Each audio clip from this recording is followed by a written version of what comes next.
the one doing it. She's the one doing it. I don't know what she's talking about. I don't know. Hey, Choma, you are fired. Yes, please, my queen. You are fired. Yes, my queen. Both of you should leave us. Get out. And what is that supposed to mean? Are you trying to overrule my decision again by saying she's not fired? Chiamaka, when a woman is fortunate enough to become a queen, she must rise above sentiments at all times. You wallow in sentiments and it beats my imagination. And oftentimes I sit to wonder if this is really you or you're just doing this to spite me. Excuse me? Sweetheart, you talk to me harshly because of that thing? There was just an attempt on our lives, but we were fortunate enough to survive it. And the same person who was instrumental to our survival, you accuse? Come on, why not give me time to just work this whole thing out? For the meantime, your new employee, Anijoma, remain here.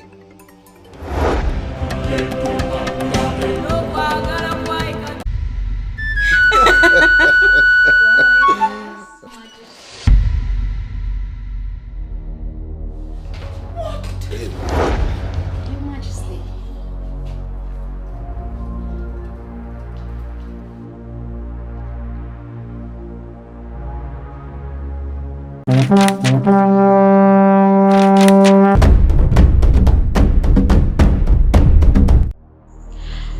I know why you are calling. You think I have changed my mind? Well, I have not. I know how important this task is to you. I will do it. Oh yes, I will. For old time's sakes. I'll be leaving for Ireland tomorrow. And I'll be back in 2 weeks' time. We will pick it up from there. You're welcome. Later.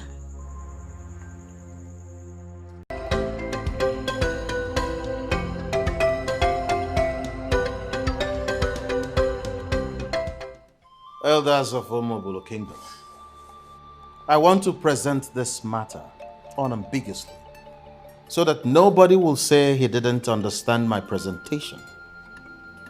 I want that land back, and I am going to get it.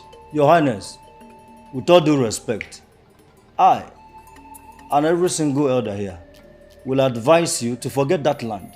Let it go. Yes, of course. Why would you say a thing like that? I am surprised at all of you. You want me, Eze Babuchi Okeke II of Omobolo, to forget a land that originally belonged to my people and is said to contain a huge deposit of precious stones in the hands of that cultist, that murderer that parades himself as the king of Idu. It's not going to happen. Amamme. Your Highness, that man you referred to as a cultist exhibited some weird powers before your father. And to save our lives, we transferred ownership to him. Your Highness, you just came back from Ireland to assume position as the king. We are prepared to support you as our king. One thing you will do for us is to forget that king. He is evil.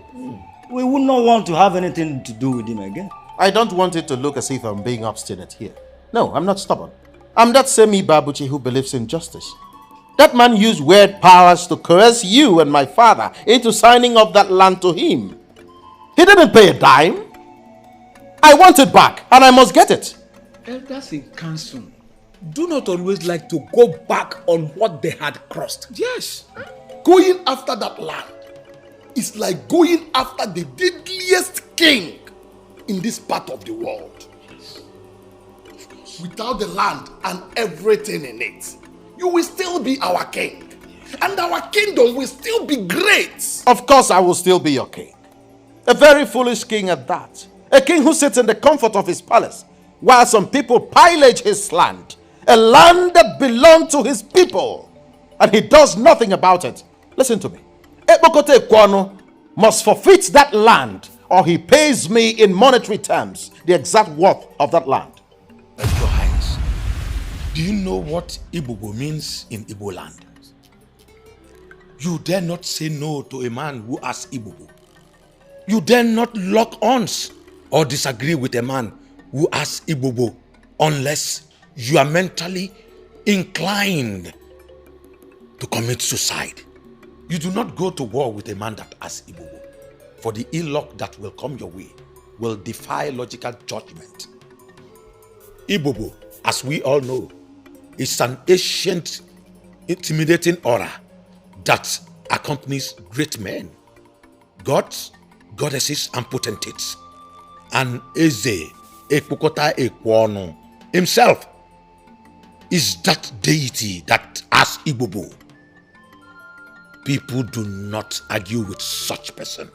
Ekpokota Ekwono was able to deal with my father, because as a man who followed the new religion, he abandoned our traditional religion.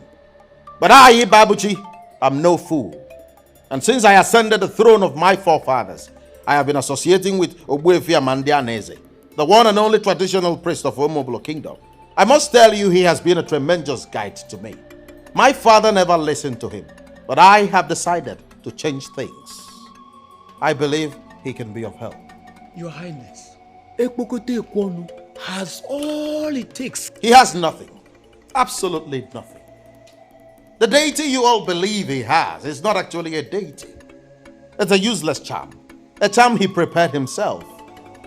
He used his wife on that charm because the woman told him to stop delving deeper into demonic operations.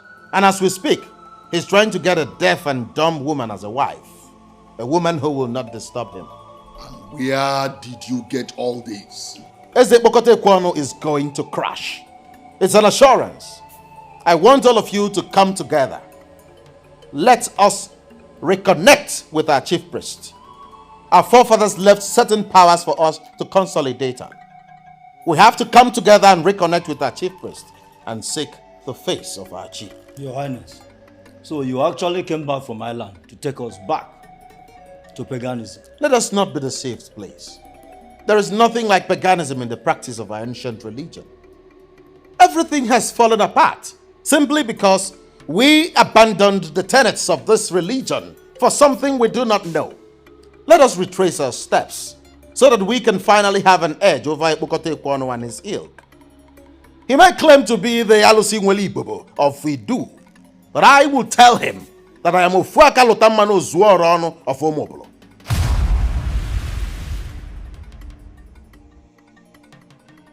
I don't like this. I do not like this at all. And what do you expect me to do? Go back on my words? Babuchi, you have money. You have enough money to buy any comfort we need. Therefore, I think you do not need this land, for crying out loud. Chiamaka, I am surprised this is coming from you. Why would you say a thing like that? I need the land. It is our legacy. A legacy bequeathed to us by our forefathers. The land belongs to us. It was unjustly taken from my people by a man who used evil powers to scare them away. And I am out to get it back. I will perforate him. You are squaring up against an evil man who killed his own wife. And you think he can kill us too? Chiamaka, give me some credit. I am the mafia king of Omobolo. Ofuaka Lotamano Zuorono. I will play this game with him and put him where he belongs. Sweetheart, what are you going to do? I ask, what are you going to do against a man who has a deadly deity in his own palace? I gathered that even law enforcement agents are scared of this man, so... Chiamaka, I think the time has come for me to demystify that man. What that froster has is just a charm. And in the epistemology of ancestral worship, charm is unknown. I will get it back and nobody will die. What's the guarantee? Truth is the guarantee. That man is a personification of evil. He's evil in human form. We are justly fighting for our rights. And I tell you something, Chiamaka. Evil can never triumph over good.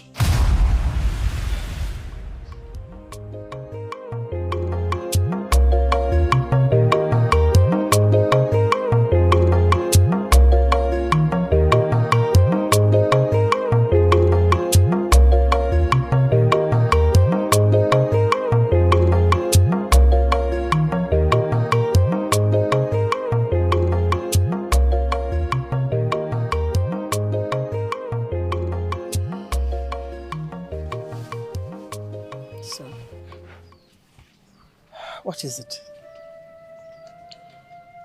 When things like this begin to happen,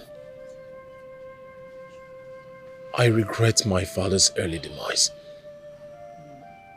If he were to be alive, all this won't be happening. This demon, this devil's descendant, Eze Kwekete wouldn't have taken the land that belongs to my family. Mother, I wanted to build a shopping complex on that land. Now that it's been taken away from us, what will I do? Son, you have to cheer up. Okay? A man who lives stands to get another land. Okay, do not kill yourself because of this land. Okay? Cheer up. Mother, I am hurt. It is so painful that a man like me would take what rightfully belongs to me and I would do nothing. A man who forced himself on the people to be king. It's so painful that I am helpless and hopeless. My son, nobody has ever challenged him. Those who did never lived to tell the story. Interpret it to mean that he has taken away all our sorrows. It's only God that knows why he allowed this. Mother, why will God allow the mighty to trample on the minor? A man who has no son, why is he bent on taking all the lands he sets his eyes on? Why? What does he want to do with all the land? What?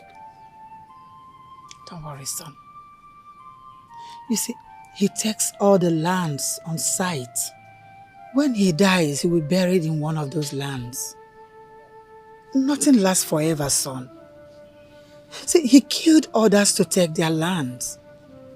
But he only took our own land. Cheer up. Tomorrow is better and brighter. Okay? Just cheer up, son. It's okay. So are we just going to keep quiet? Our sister died mysteriously in that man's house. We know it and everyone knows it. And we are going to sit here and do nothing about it? Amaka, you know who we are talking about here. Ebokote Ekwono. How do you want us to confront him? He's a human being. He was married to our sister. We are his in-laws. We deserve an answer from him. The king of Idu has to tell us what happened to our sister. You want to fight him? You want to arrest him? How exactly do you intend getting Ebokote Ekwono to do that? So, are we going to keep quiet about it? Do you know how I feel every day I walk down the road? People are staring at me. It's obvious. It's obvious to them that my sister died mysteriously in that man's hand and we have done nothing about it rather than to bury and mourn her. It's been 1 year. We have to do something about it. And we will, but not now. When, Uzokwe? It's been 1 year. Our sister's dead body was brought home to us. And we have done nothing about it rather than to mourn her. I have been calm enough. We have to do something about it. So, you want to go after the king? I am saying I want to question him. Because we deserve an explanation for that. Amaka, you keep forgetting who we are talking about here. If you go after Ebokote Ekwono without enough ammunition, you will get burnt. He has screwed me. He married and killed my sister. What else can he do to me? You. You keep forgetting she was equally my sister. I got burnt too.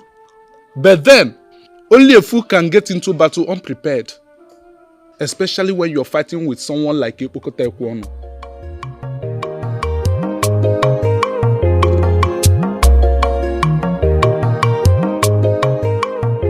Are you saying you go to the king and ask him to explain to you what happened to your sister? Are you equally saying I can't ask him for that explanation? What if he cuts off your tongue? What are you saying? He will cut off my tongue because I asked for an explanation? You will die, leaving your husband, your children behind. The man you are talking of is a criminal that even the government and law enforcement agencies cannot do him anything. He is so arrogant that he can do anything, anytime, any day without considering the consequences. He killed my sister and he has to answer for it. And what makes you feel you will not wipe out the whole of your family for disobeying him? Is that what we have become? A conquered people that keep quiet in the face of atrocity, even murder. I did not say it's going to last forever. All I know, every day for the thief, but one day for the owner. Nothing lasts forever. The day of that king will come and he will pay.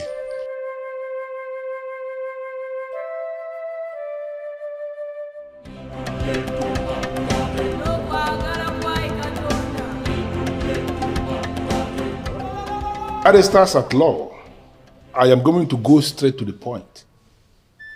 I am going to possess, and I am going to possess fully. Your Highness, making a full purchase is not a good business approach. It is always better to invest where the risk is shared. I am very much interested in understanding what you mean by that. Why don't you make yourself a major investor in the business instead of buying outright? And by making myself a major investor in the business, the original owner will still be part of the business and possibly still the CEO? Yes. And then he or she may still have an edge over me, right? Does it really matter, Your Highness? The most important thing is you will be making a whole lot of profit from the investment. With all due respect, Madam Lawyer, that is not acceptable. Okay? Your Highness, if I may say... Barrister at law, before you add anything, you need to understand what is happening here. I am that all-conquering king. The very definition of man alone. Nobody stays under the same roof with me and makes more money than I do. You told me already that the business we are talking about is a stock feeder. Automatically, I understand that to mean that it's the vital business in this part of the world. I want to have it. And I want to have it faster than immediately. Your Highness, I know that there is never anything you wanted to acquire in life that you failed. I'm happy you know that. Now, if you understand me to be that man who has never failed in anything, I want you to make more effort. I want to have that business. You are my lawyers that I pay so much. Call it work. Get it done. With due respect, Your Highness, in this case, it will be very difficult because the family that The family is nothing. Forget about that family. They are nothing. You need to take that proposal that we prepared. Take it back to them. Let them study the proposal one more time.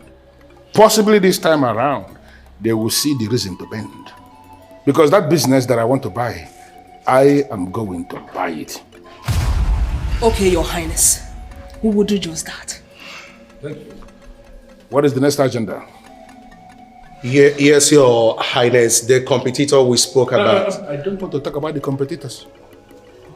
Why should I sit down here talking about some fools that already constitute themselves into competitors to me? I am going to wipe them out of the face of the earth. What did you just say? Why are you jittering as if you're getting to know me for the very first time? They want to put me out of business. I was even lenient enough to have made them an offer, which they rejected. Now they have just two options to choose from. It is either they will sell the business to me and leave, or they will refuse to sell, and all of them will die in their sleep, and I will still have that business.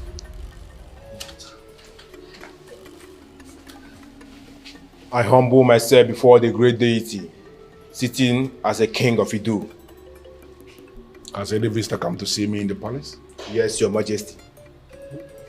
A letter with a royal seal arrived, your majesty.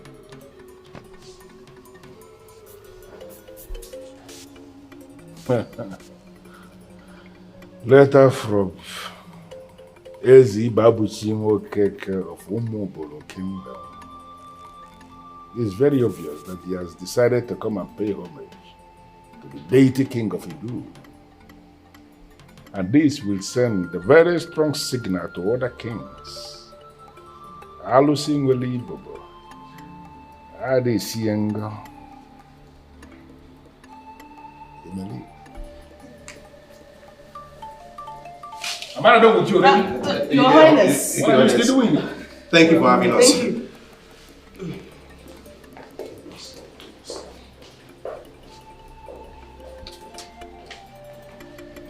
This is indeed very nice. And other kings will learn from this. They must come one by one to pay homage to the deity king of Idu.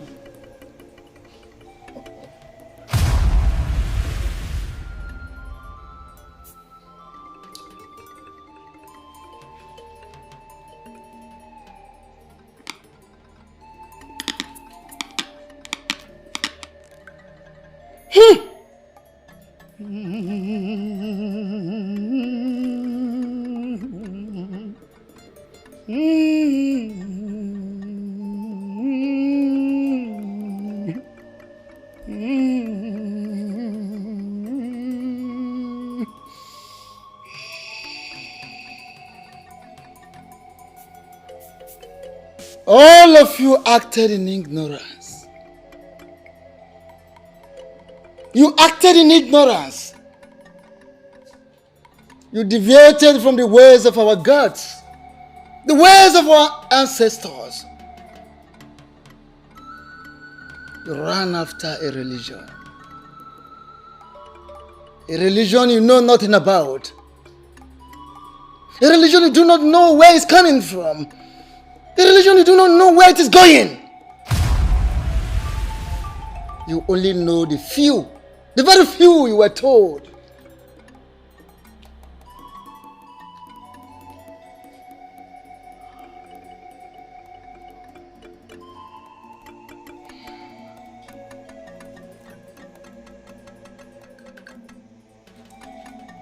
Nakamulanza na amarokwa nuni ganga ulana ajurokwa noyi. Waja kunyanji kanchitana njana arirokwa nenu. Anyina bada fu mwana fu aruzo okwa onike. Bentane emeke na me yoburukwa na agwa. Agwa na atukwa numbe na tuombe hoji onu ya. By this consecration with Inzu and prayer, you will be connected back with the gods of Umob.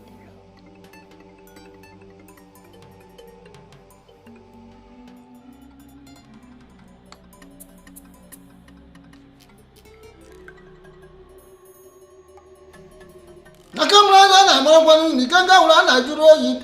Toja kuna jikandichana jana rio kwa nenu.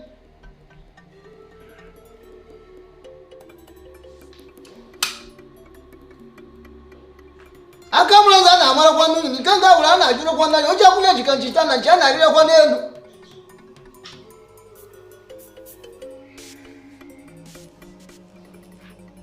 Akamrana na marakwanu nikanga ulana juro. Toja kuna jikandichana jana rio kwa nenu.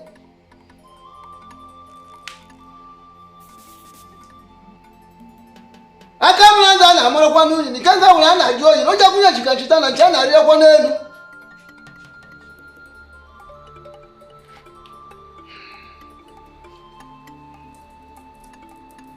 Go home and offer whatever you can to your personality. Fowl, goat, ram, cow, whatsoever you can afford. Offer it to your personality and pray especially to your chi. I will always go before you. Let your chi be by your right, by your left, before you and behind you.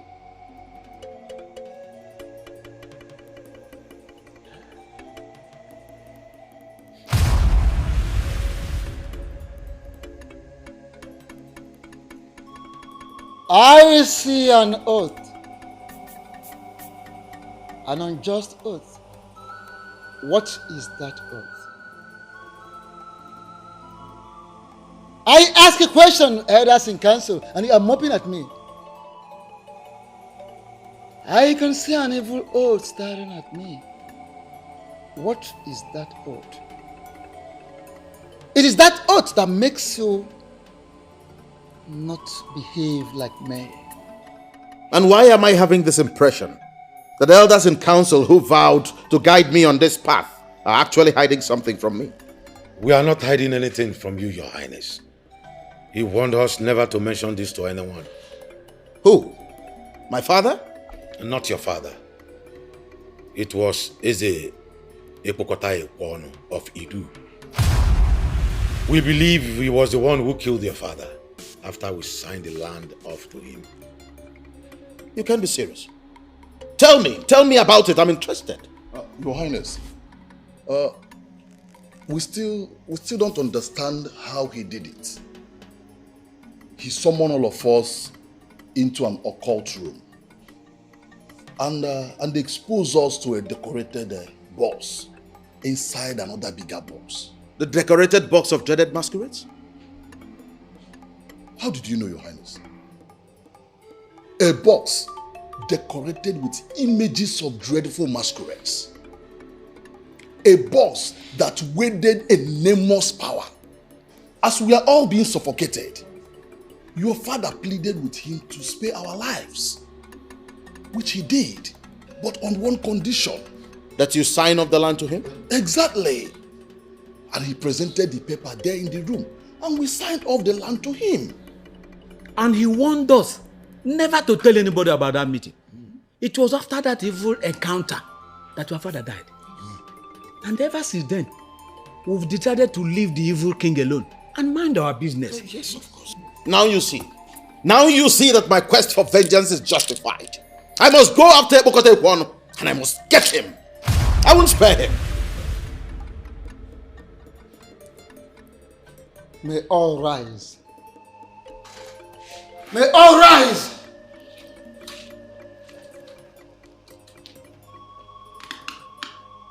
As I raise this ancient and sacred offer, the staff of Umobolo, I hereby uproot all the effects of that oath.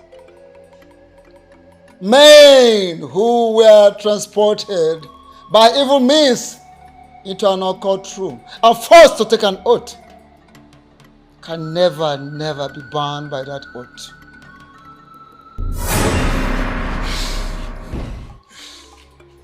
Men who were transported by evil means into an occult room and were forced to take an oath can never be bound by that oath.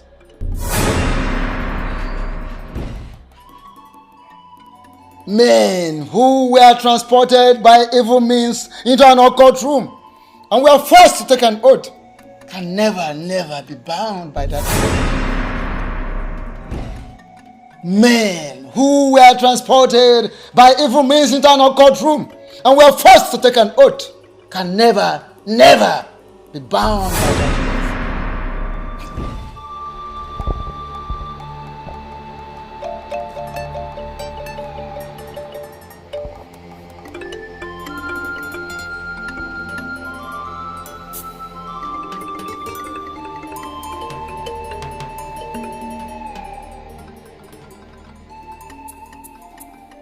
What is going on?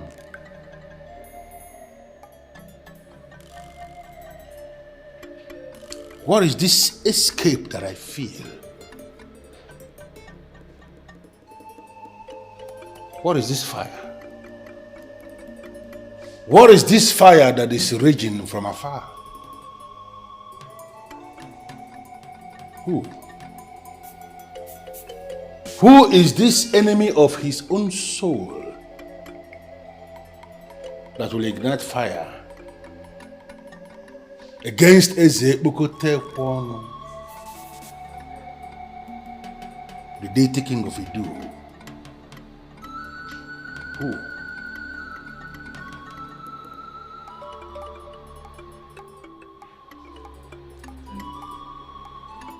Do you know the implication of what you're asking me to do? I have confirmed that that murderer killed my father, and you're asking me to allow sleeping dogs lie? Why are you so determined to die before your time? Your father died at the age of 73. I think it is necessary to educate you properly. My father did not die a natural death. He was killed. Okay, he was killed. But at least before he was killed, your father was a well-known, powerful man of this land. Yet, this evil man was able to summon him to his palace, forced him to sign some papers, killed him after then. Did you not think that this man will also kill you, just the way he killed your father? Listen to me, my beautiful wife. I don't want to discuss this issue with you again. Allow me fight my battles and wage my wars. The man who killed my father has murdered sleep. I don't want to begin to see you as an enemy.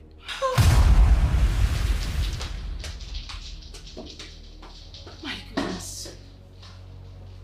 Can someone help me explain to him? I don't want to lose my husband.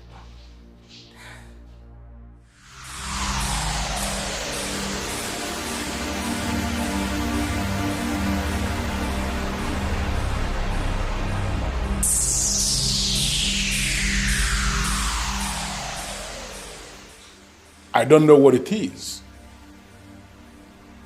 but I want it to stop.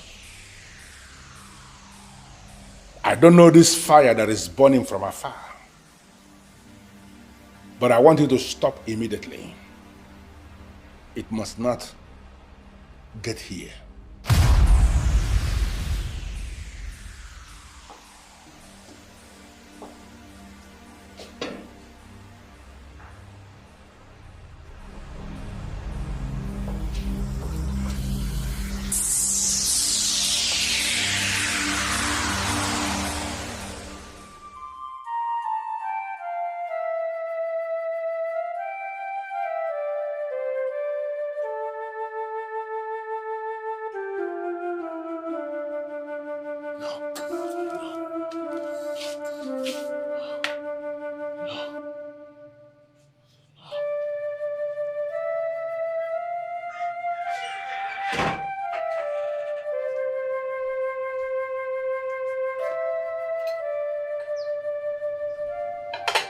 Ikenna, you've not touched your food. Why can't you just let this man go and move on with your life? Ikenna. I will fight back. I forbid you. You are all I have. I lost your father and I will not stand and watch you kill yourself. But one thing I don't understand is how you accord that man so much respect. He cannot kill me. He has killed people greater than you. He has killed kings that had powers and charms. Ekpokote Ekwono will kill anyone that crosses his path. He's evil. He will kill you. Forget about this man. I thought we agreed on this already. Well, I thought we did. But there is no deal, mother. Can't you see? Is this life? How can I be alive and someone is taking what rightfully belongs to me and I cannot do anything? I am dying slowly of the realization that he took what rightfully belongs to me and I cannot do anything. You are not dying. And you will not die anytime soon. You will live to achieve your full potentials as a man. Let this man be. Let him go and move on with your life. I believe that God will rise for his people. Son, come and eat your food. Move on with your life. I thought you had something better to say.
So it is true. So it is true. You actually came to see me. Were you expecting to see someone else? The truth is that I was not expecting anybody at all. I sent you a letter to notify you about my coming. Yes. I got your very surprising letter, and I must have to tell you that in my wildest dream, I was not expecting anybody who is a ruler over the people of Umupolo to come before the deity king of Idu to pay homage. The letter I sent you was for a meeting. A meeting between two men who rule as kings in two different kingdoms, separated by greed. There was no part of that letter that stated that I was coming to pay you homage. And let be clear misconception. I don't see you as a deity. You are an ordinary human being, and I will continue to relate with you as such. In one very short sentence, why are you here? I have come to make a very simple demand. That you give back Onui land to its original owners, the people of Omobolo. How dare you come before the deity king to insult yourself? Are you out of your mind? I didn't insult you. Neither did I insult myself. I just made a fair request. Give back Onui land to its original owners. My people. It's our land and we want it back. And listen to me. I come in peace. I haven't come to make trouble. And that is why I haven't said anything about my father's death. I can see you have some balls. That is why you will stand before the deity king of Idu to speak such nonsense. I will respond to you when I will respond to you. But right now, I want you to leave my palace. You said you are here in peace. I want you to equally live in peace. Leave now before I change my mind.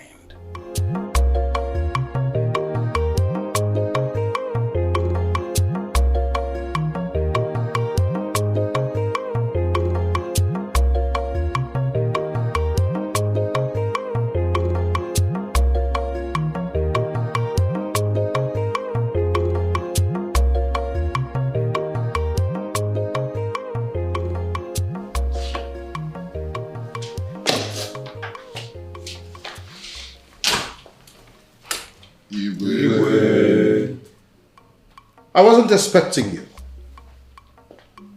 I hope all is well. You can sit. No, Your Highness. We couldn't just sit back in our houses, knowing full well that we're having such a meeting with the deity king of Idu. Oh, come on. It irritates me when elders in council refer to that scoundrel as a deity. He's a nobody. He's just an ordinary human being. But I tell you something. I will annihilate him before your very eyes. No, Your Highness.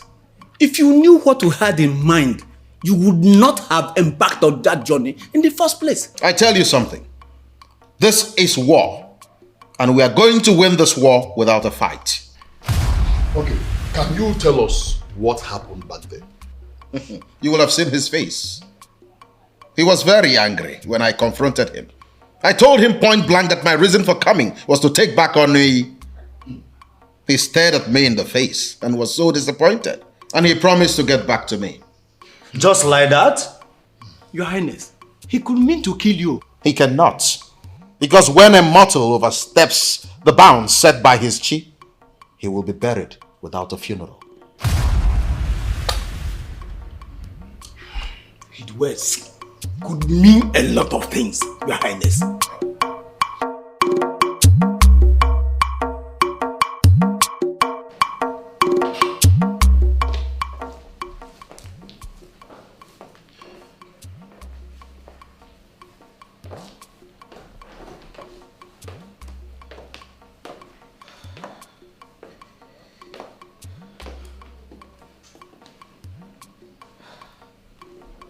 Chiamaka, can you stand on the sacred totem of Omobolo to swear that you weren't the one who invited those elders to wait for me here? And why should I swear? Yes, I was the one who invited them. And I did that because I was worried about my husband. Is that a crime? Does it really mean you don't know the man you're married to? I know you, sweetheart. I do. My husband, the king of Umobole. My husband who returned from Ireland and cannot boast of knowing the extent men can go in that part of the world to silence opposition. That my husband decided to pay the devil himself a visit. Now tell me, why then should I sit, relax and do nothing? Sometimes when you talk, I get so irritated. I feel as if you don't know what I am capable of doing. I may not know all things, but the mere fact you went to confront that demon in human form, there's a troop of assassins coming our way. And I assure you, by the time they get here, they will shoot themselves in the head. Ebokotekwan is yet to recover from the shock I gave him today. You can bet your money on that. What exactly happened when you went to meet him? When he saw me, he was surprised. He thought I came to pay him homage. Imagine the riffraff. I told him that my reason for coming was to take back Onuyi land. He promised to get back to me, and I am patiently waiting for him.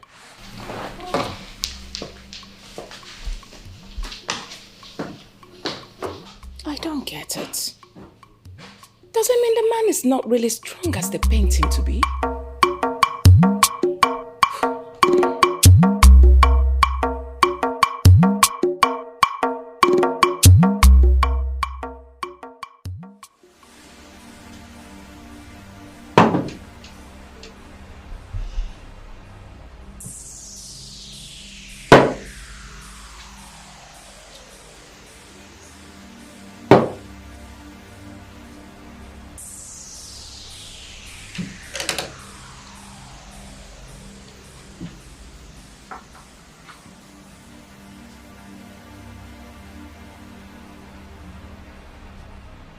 It has become a rule in my world that anyone who insults me,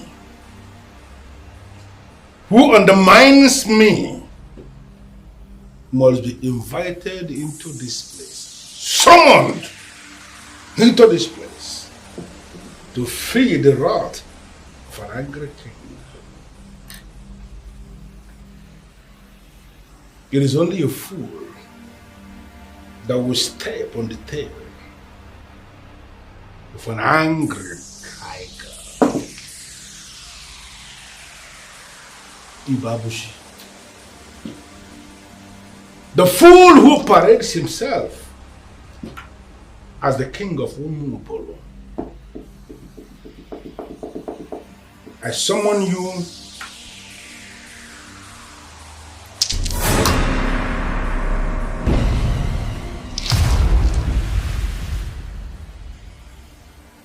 you here this night.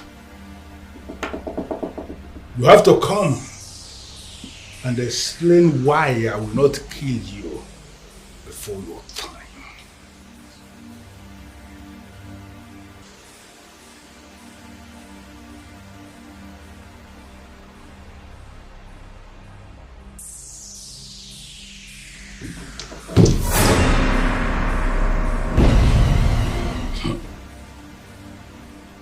Ibabushi.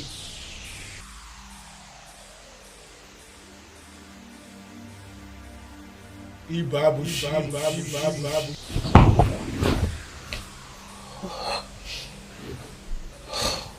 What? What, honey? I heard my name. What? Where? Maybe it's a dream. I think it's a dream. Are you sure it's not the voice of Ebukote? Oh, Chamaka, stop. Don't mention that evil name here.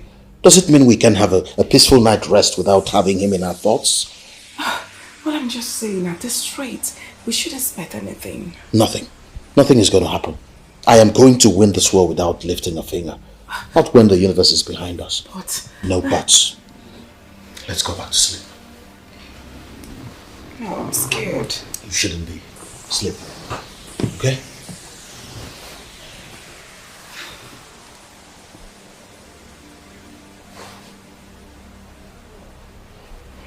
Sleep.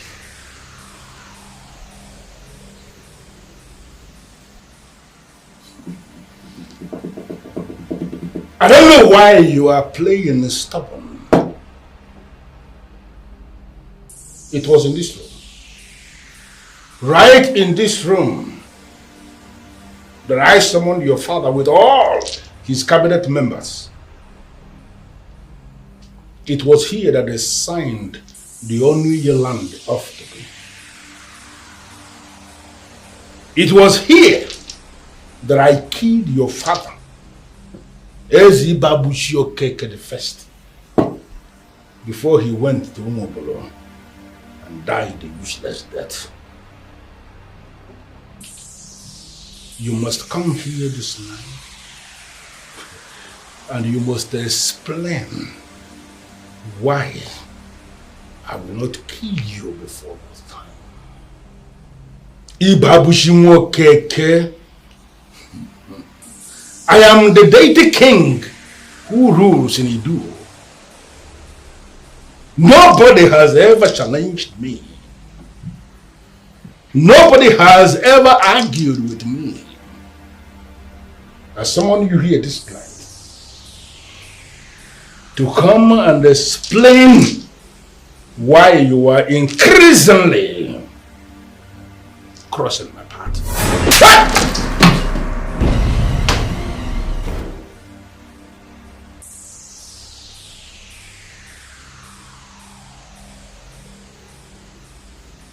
Who gave him the power?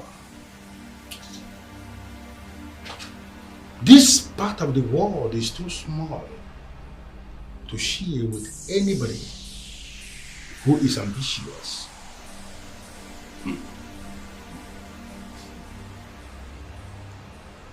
Ibabushimo Keke,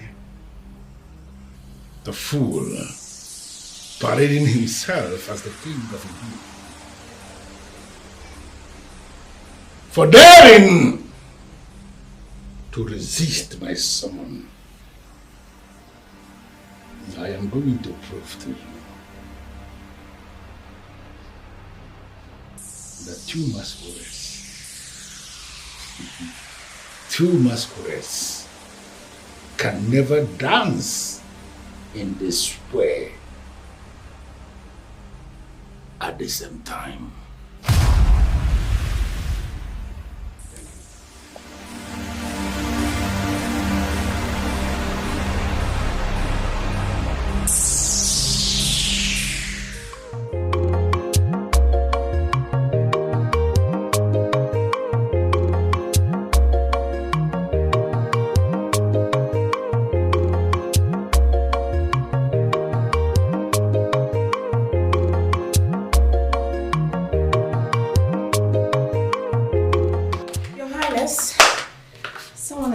For you. Oh, I see. Hello? Who is this? A child who derives pleasure passing through dangerous tracks will ultimately disappear from those tracks. Will you ever claim you don't know what that means? I recognize this voice, you colorless chameleon. But I tell you something. The gap between the weak and the mighty is in the mind. But in reality, the weak can become mighty and the mighty weak in just a matter of seconds. Are you claiming you don't know this? Ibabuchi, you are a riffraff. You are a riffraff to speak parables to a deity like me. How dare you? I mean, who are you to demand unveiled land back from me? The same land already swallowed by the deity. Listen to me, Epokote Kwano. I am not cut out for this charade. I am only interested in retrieving the land you took forcefully from my people. I don't want us to fight about this. But if you want to fight, I will fight you to a finish. For opening your mouth and mentioning fight to a man like me. From now going forward, I want you to keep looking behind you because I must come for you. It might interest you to know that I am already on your case. Let this be a follow-up notice. Yesterday's visit was the first. Piece by piece, I am going to end you. Security is the state of being free from harm or danger. And danger is the possibility of suffering harm or injury. Ibabuchi Nwokeke, I am going to make the whole of this country very insecure for you. The deity king of Idu will become your nightmare. Listen to me. I am not cut out for these empty threats. Okay? I don't like cutting calls on people, but if you are done with your threats, cut your call and prepare for what is coming. Threats are for dreamers. I fancy myself a realist. Ibabushinwo Keke, I am going to make you bleed. And I want you to go through history. Each time I make anybody to start bleeding, the person must bleed to death. Is it threatening you? Why are you always jittery? I mean, why are you afraid? Honey, why is it so difficult for you to listen to reason? This man you are calling into an open war is the devil himself. Listen to me, Chamaka. A man who is with his ancestors is already above the aberration called the devil. I will tear that idiot into smithereens. It's a promise. Get me something to eat.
Pastor Paul, I am trying to figure out what my wife told you that prompted this unscheduled visit.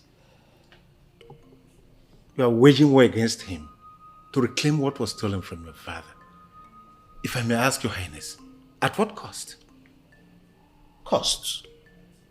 Is there something I'm not getting here? I heard you are going the traditional way in this battle. What do you mean by the traditional way? I heard that you are now friends with the chief priest. Do you expect us to be enemies? No, Your Highness, but... Oh, hold on, Pastor Paul. Allow me to render unto Caesar what is Caesar's, and unto God what is his. Your Highness, what is your understanding about that passage in the scriptures? Pastor Paul, my understanding is my understanding. It might interest you to know that there was already in place a solemn traditional religion in Omobolo before the missionaries brought this thing they brought that you now believe in. I want to hold firmly to that old religion. Why? Is Christianity no longer enough for you? Far from that. I am simply a king, and I intend to rule the same way my forefathers ruled, holding tenaciously to the ancient religion. You are deviating from the teachings of the church. Pastor Paul, this is war. And I intend to fight this war and emerge from it triumphant. Your Highness, if you will listen to me, leave that land. Move on with your life. You are already a rich king. You do not need that land. Pastor Paul, this kind of preaching is not for a man like me. I intend to recover a land that was forcefully taken from my people. Is there anything wrong in that? That is what I want, and I must get it. You could be killed in the process, Your Highness. That king has killed many people, and nothing is done about it. Who cares? Allow that be my headache. I am going to fight that man to a standstill. I assure you, I am going to win.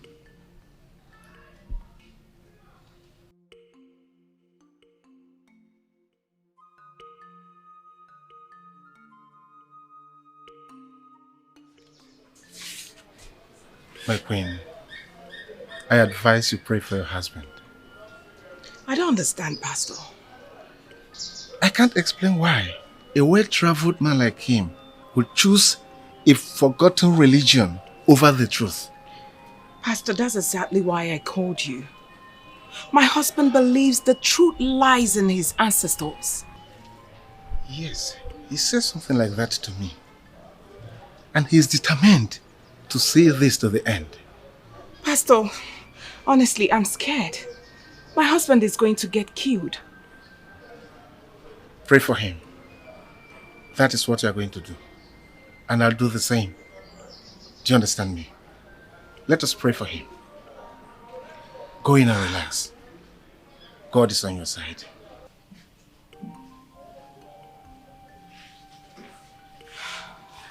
Jamaka, you invited your pastor to see me without due protocol. Is that supposed to be an insult or what? Sweetheart, I want you to pick up your phone and call your son and daughter. Start advising them fatherly. Because when you're gone, I do not want the whole burden to be on me. And what exactly are you talking about? Are you going to pretend like you do not know the reason for my anger? Listen, you want me to forfeit a land, an ancestral land that belonged to my people? Simply because everyone is afraid of the current owner? I want you to let go of that land.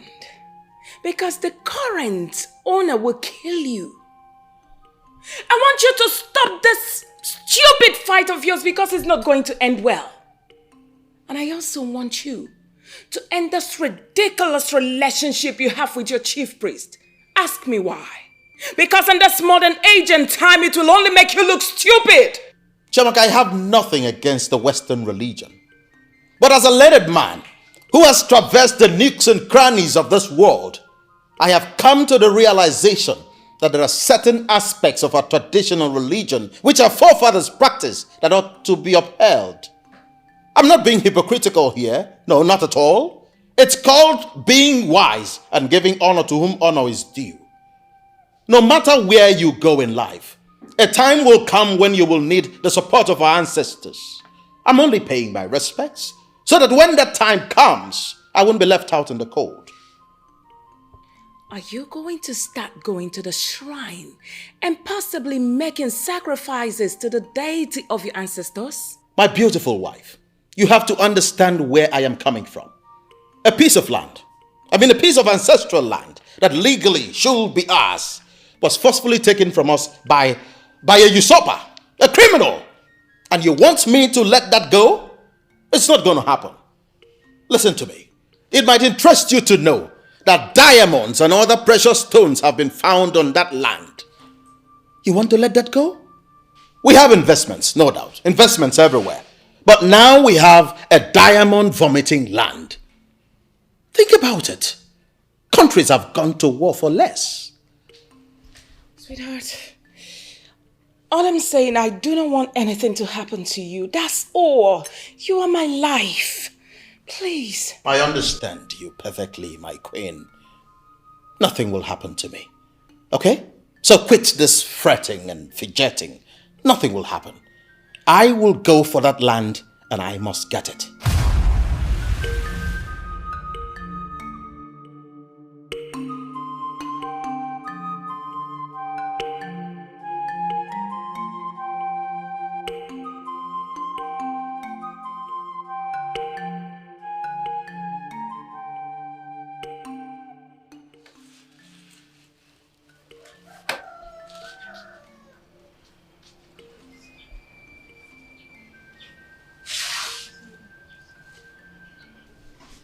I'm thinking about the future of this family. How do you mean, Mother? Mr. Linus Okori has become a wreck since he buried his son. That child was his only child, you know. That's quite unfortunate. But I don't see how that has got to do with this family. You promised me that you would get married last February. And this is August. And you haven't said anything about it again. Are you serious, Mother? Are you really serious?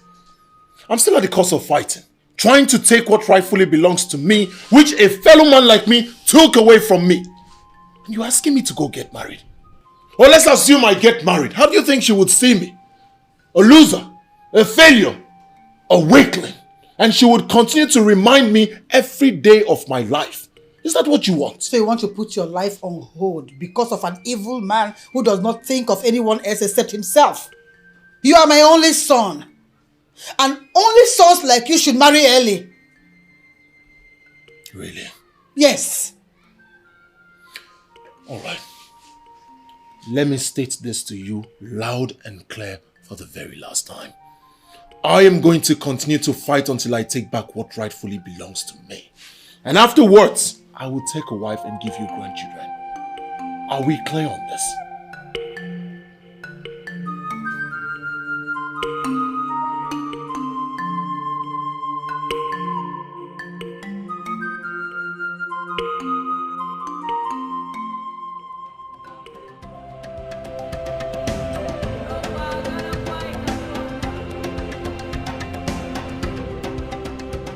Your Highness, inasmuch as the land in question was previously registered as the property of Umobulu Kingdom, is now under the name of King of Idu.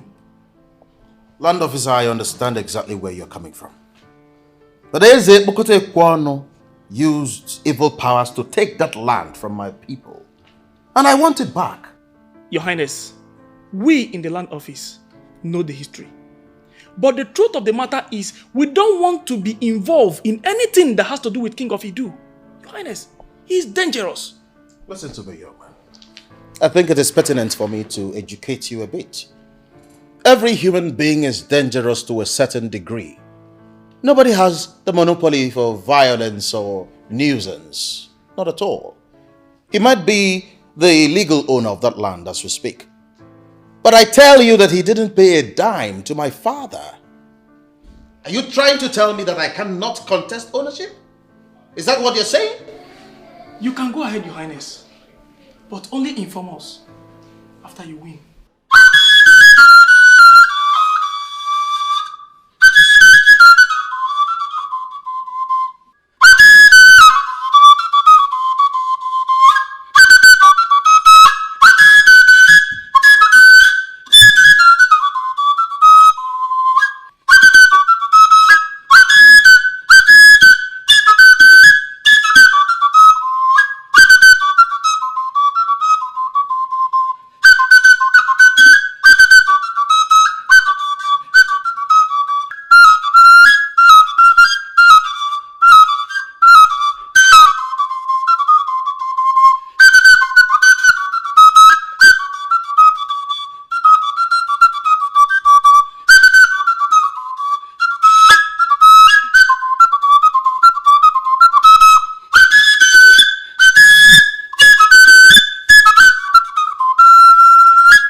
I humble myself before the great deity that rules as king in the Idu kingdom. What is it? There's a visitor outside, my king. A woman, deaf and dumb. She came up with a description which means that she's here to see you.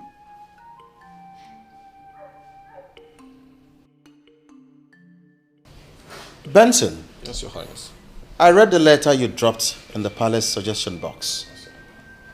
And I must say that I was very impressed. You struck a chord that really attracted me. You said something about education. Can you explain further? Okay, Your Highness. I want to further my education in the Open University. I will still be working here. I just want to know if I can get any help from the palace, Your Highness. Wow. That's very thoughtful of you. I mean, coming from a young man your age. I'm very impressed. You just got me where it mattered most. Huh? The palace secretary will be briefed, and I assure you, you will not only get help here. This palace will fund your education 100%. Yes. Yes. Oh, yes. Thank you, Your Highness.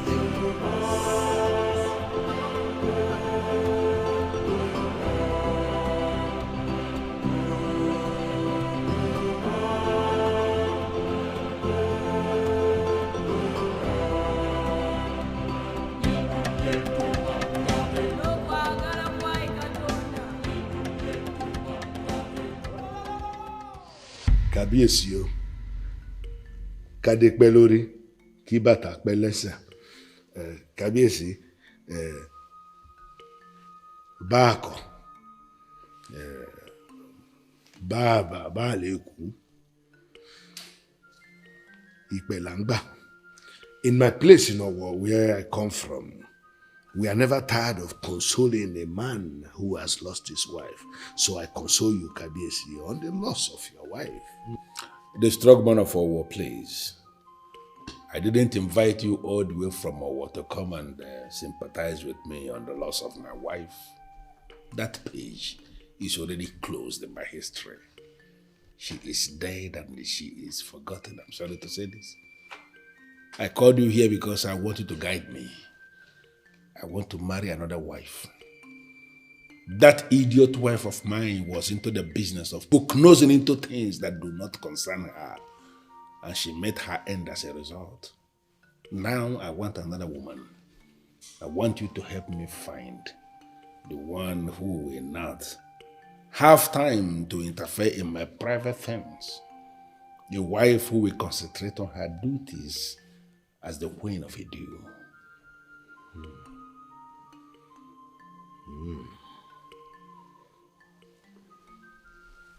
Ẹyẹ mélòó tolongo wálé, tolongo ìkan dúdú oṣó, àrọ̀ tolongo òkan, ṣẹ̀rẹ̀rẹ̀ ọ̀ṣun, tolongo ṣóṣòṣò ṣùrùbalẹ̀ ṣó. Kábíyèsí, I sense two things from what you have said. First, you want to be transformed into a god so that people will fear you. Exactly.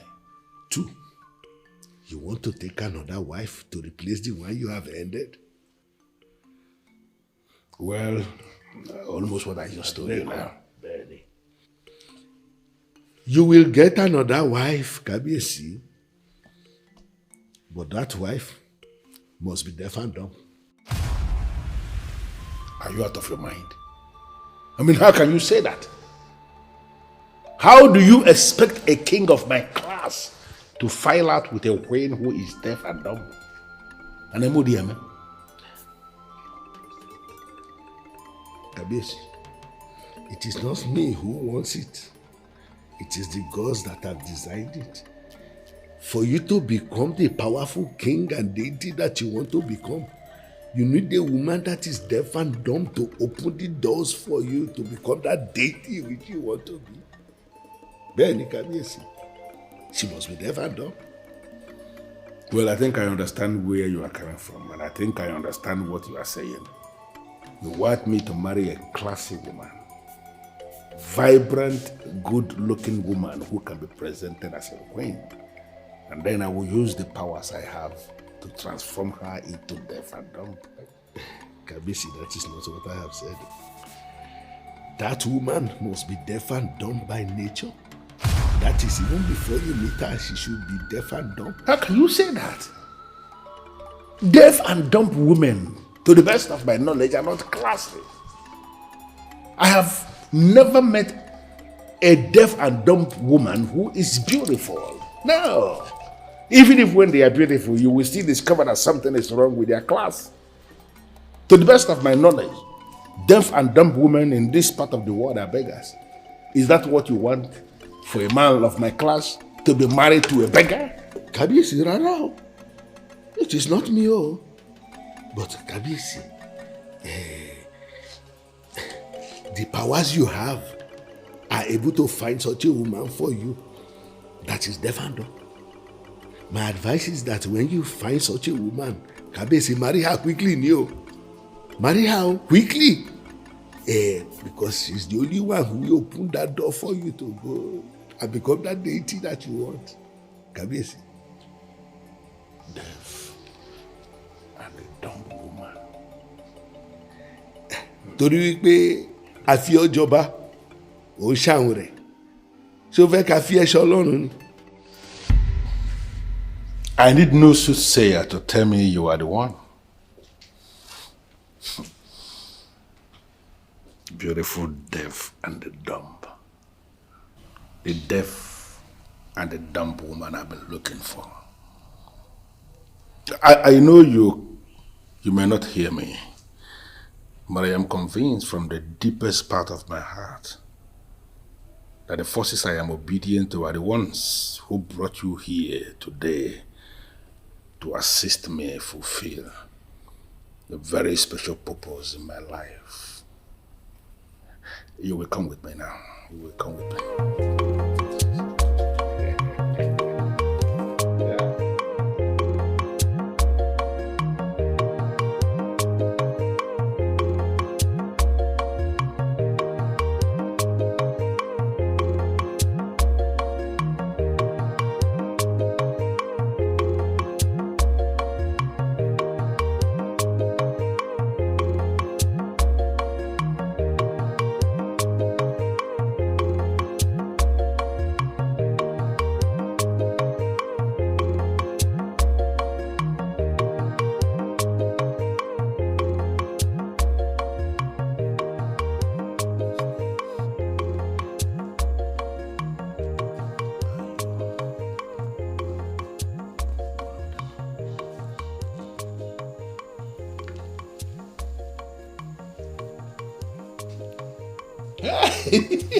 Good. Beautiful. In that case,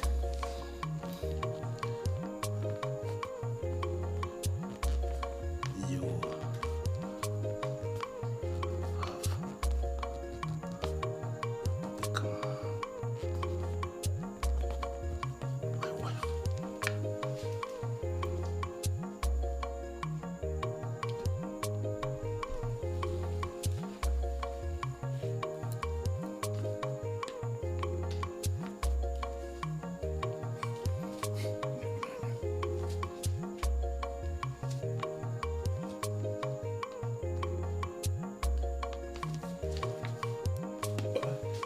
Okay. So, what is your name?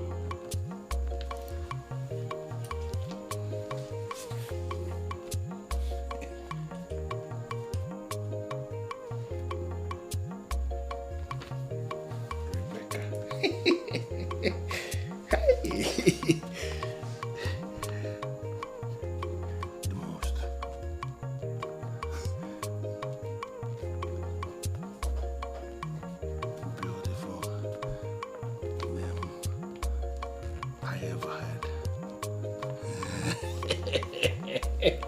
She's closing her eyes. She's even trying. Good. Okay. Should I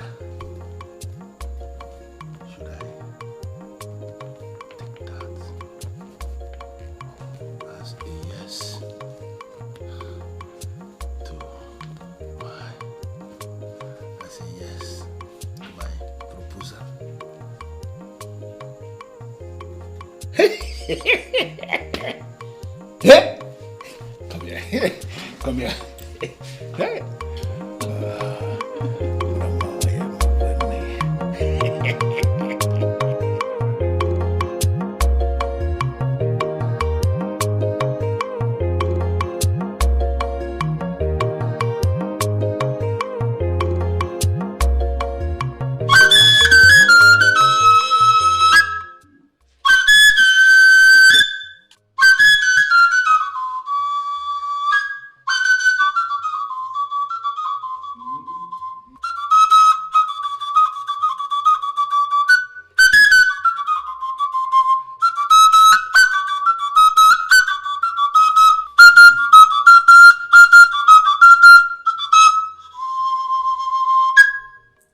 were saying something.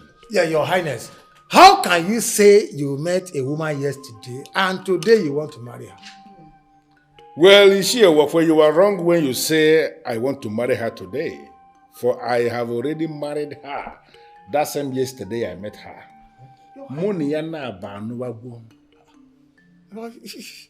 Your Highness, are you really serious, my king? Eze Bokote Ekwono is not the kind of man that will say something when he is not sure. Your Majesty, I mean, marrying a woman you just met is quite risky. Why don't you give out some time to enable us assess her, or even you, so that we will be able to... Hey, shut up! What kind of useless language is that? When did you start advising me? Listen, I have not called you here to seek your opinion, for I have already made up my mind on this. Like I said, I am marrying the woman already. I just called us because I want both of you to accompany me to Obendida to pay her bride price properly. Your Highness, we will go with you. Yes. We will go with you. Have you chosen a date yet? You're going today. What? From here now. Your Highness. Do you have a problem with that? No. Do you have a problem with that? Okay. Do you? Good. All right. Wait for me outside. I will meet you shortly. As you wish, Your Highness. Yes.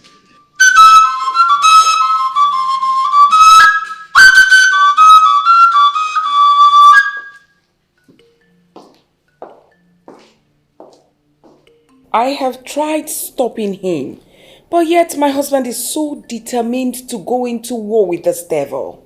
Then you allow him do what he wants to do. Excuse me, Carol, did I hear you well? Do you want me to lose my husband or what? Men do not like it when their wives oppose them too much. You have already made your point, and he knows your stand on the matter. Dragging it for long will give him an impression about his wife. I don't want him to start seeing you in a bad light. Well, he can only see me that way if he knows I'm actually looking out for him. That's it. You're married to a king, not just a king who just became king from nowhere. Your father-in-law was a king, and his son got prepared for the throne. There is a way kings reason. Do not oppose him longer than you have done. It can go bad. I have heard you, Carol, my lecturer. He's alright. He's alright then. I'll call you later. Bye.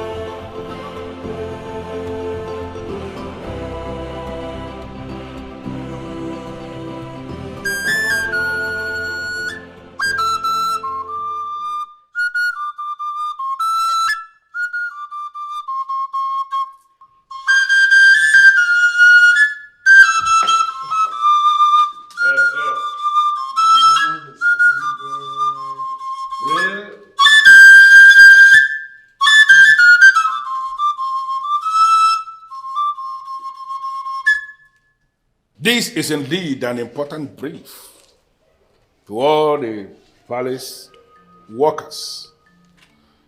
Standing here is a beautiful woman of Obendida Kingdom, who is now wife to the king, and she is the queen of Idu. These two elders who accompanied me to Obendida to pay her bride price can attest to the fact that we married her in line with the marriage laws of Obendida people.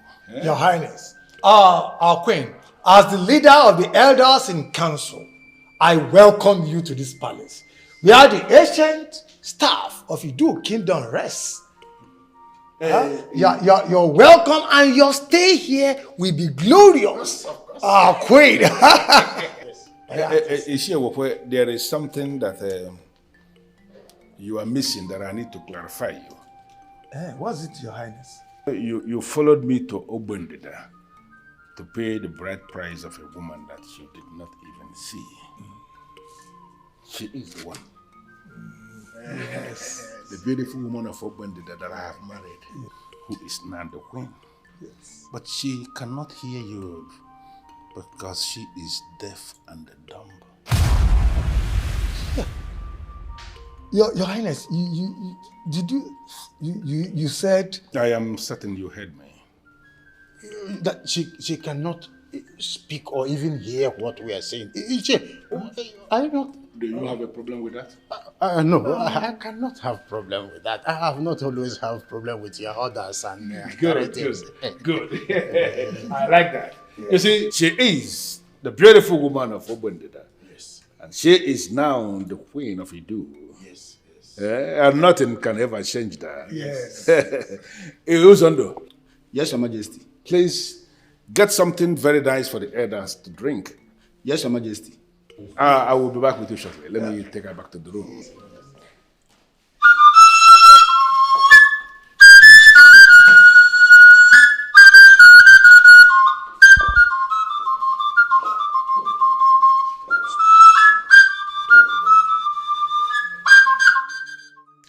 He has married another wife. He has married another wife just like that. Hey! Uncle, this is a great insult on our family. I know I have been keeping quiet, but this time around, I can't take this. What do you want to do? Bash into the palace and confront him? Take a gun to his head. Yes, that is what he deserves. You will do no such thing. Yes. What if he marries another wife and the woman is deaf and dumb? How? What? Yes. The woman the king replaced your sister with is deaf and dumb. As in, she can neither speak nor hear. Why would he do that? I don't know whether to feel extremely insulted on behalf of my sister or laugh. You see, the king is evil. We do not understand why he decided to replace your sister with deaf and dumb. All I know, no matter how old the Iroko tree is, it must be cut down one day. Nothing lasts forever. One day he will surely die. Cut down. Uncle, I think I like that phrase. Cut down. Yes. Because that is what I'm going to do to him. Cut him down. It will be very painful to my sister if that Iroko tree finally die on its own. He doesn't deserve a decent death. Look, allow the gods to handle it. Do not move ahead of the gods.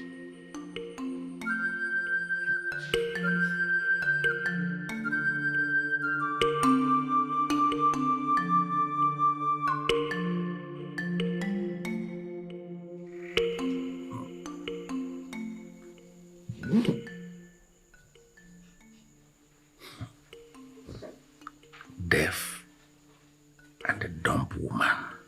I have married you already as instructed. And I have lost count of the number of times I have experienced the woman in you. What else? What else must I do to unlock what you represent? Deaf and dumb.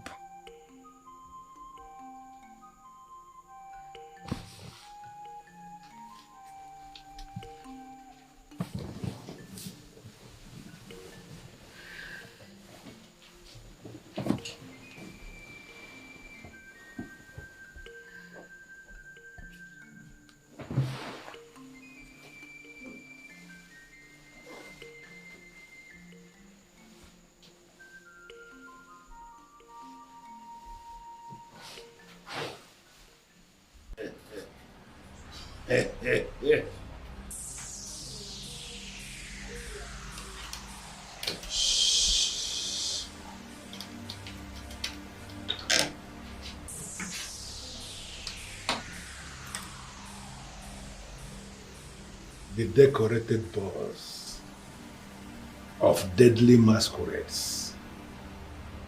I cannot thank you enough. I never knew that a deaf and dumb woman could be this good, this sweet, and this priceless. I am hoping I am hoping that you are not going to ask me to offer her for a sacrifice. Listen, the decorated balls of dreadful masquerades, I am prepared to offer all the women of Idu in place of this one. I want you to give me the opportunity to enjoy the woman in her for at least the next 5 years. I know you can do that for me. And for all time's sake, I am pleading with you.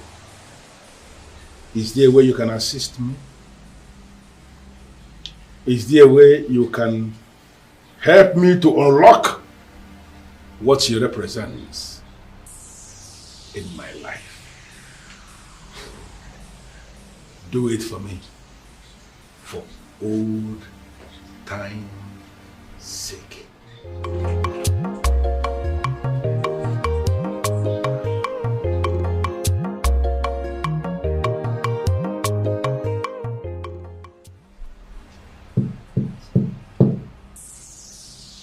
The dreaded balls of deadly masquerades. Can you explain to me what is going on?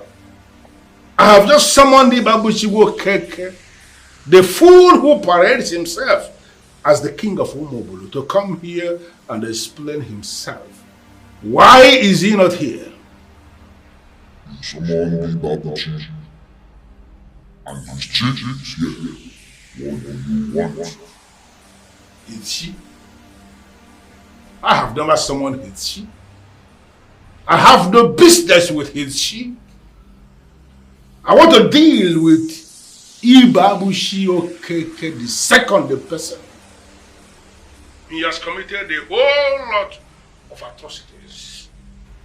And I want him to come here in person and explain himself why he must undermine the authority of a king as elevated as the deity king of Idu.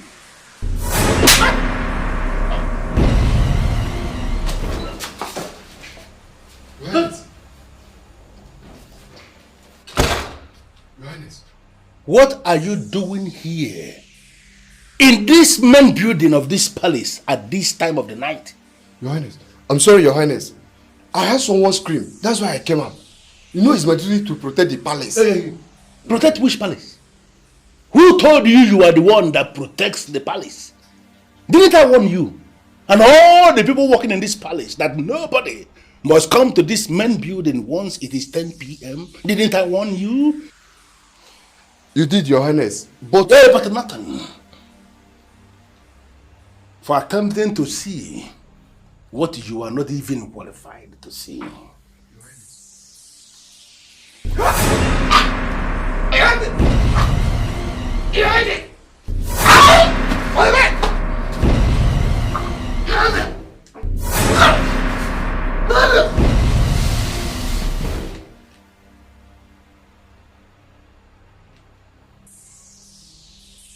Your lousy soul will not amount to anything. Even your corpse will not be buried.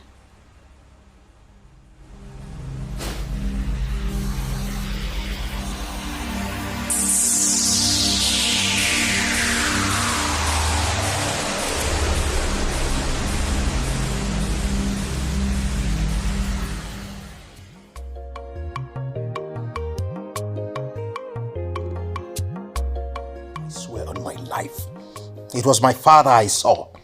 He came to my room. It was crystal clear. It's not a dream. Are you trying to scare me? What do you mean by that? I'm not trying to scare you. I only narrated what happened. Is it not obvious that that devilish king is the one trying to summon your spirit every night because he wants to kill you the same way he killed your father? And it is obvious he has failed woefully. As we speak, he's crippled. Have you spoken to Ogbuefi Amandaneze since then? The old man has already done his part. It is now left for me to confront that criminal that has continued to hold on to what is not his. Sweetheart, you refused talking to Pastor Paul because you alleged that the traditional priest is better than the Orthodox man of God. It's a fact. Didn't I state the obvious? Even the authorities that ordain them pastors and priests know that our traditional religion is more solemn than what the missionaries brought to them. Why then are you not talking to the man? Listen, this demon is not crippled. I can swear on my life that he has been the one trying to attack you. Honey, talk to the priest you believe in. At least it's better than doing nothing. Please. The strong man of our war, Kabiesi. Finally, I have married the deaf and dumb woman like you instructed. I found her and I married her already. I called you because I need you to guide me. Why is it that I am not yet as powerful as you promised? Why is it that enemy of my soul is still not down yet? That enemy of my soul who is parading himself as the king of Omobolo, he is still alive. Just last night, I tried to summon his spirit and end him once and for all. Not only was that process truncated, but I was slapped by his sheep. Agbedo, Kabiesi. Somebody slapped you, Kabiesi. Ha! Kabiesi, that slap from the dead man has already stopped everything, no? The strong man of a war, I did not tell you that I was slapped by a dead man. I was slapped by his guardian angel, who is his she in this part of our world. Ah, Kabiesi. Afijo gbawa. Afija gbawa. Bí àbájọ, bí àbájá. Kasha ti gbawa ni. Ló bá tán. Kabiesi, a slap is a slap. If we do not use because of yam to lick the oil, we will use because of the oil to eat the yam. A slap is a slap, Kabiesi. But the thing is that it has stopped this process. And then there is only one solution for you for now. And what is the way? Kabiesi, you have to get another wife. What? Benny Kabiesi. Because the deaf and dumb woman is not giving you what you need. So, you have to get another. But you did not tell me that I can have two of them.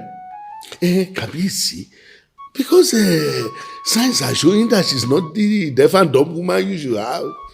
So you should get rid of her. Benny. Are you saying I should kill her? No, Kabiesi.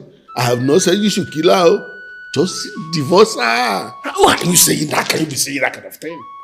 I practically force her family members to release her to me as my wife.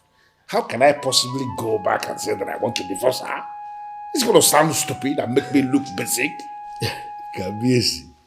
Kabiesi, I am beginning to see the hand of the monkey in the soup.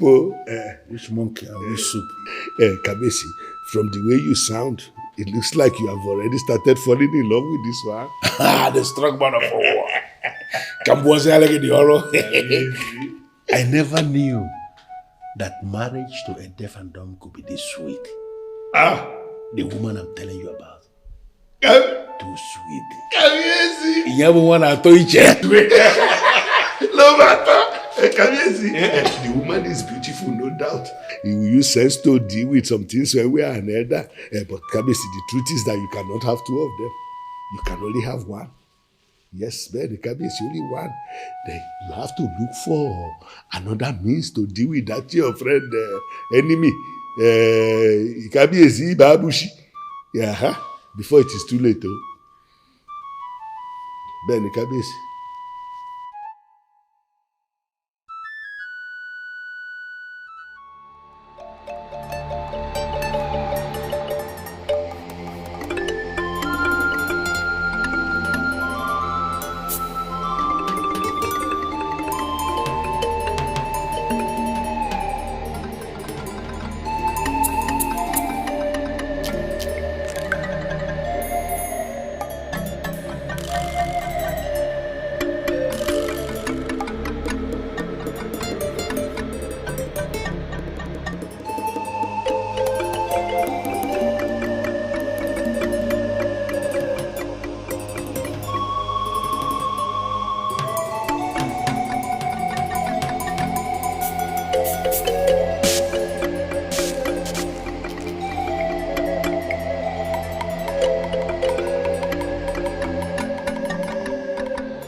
leaving already?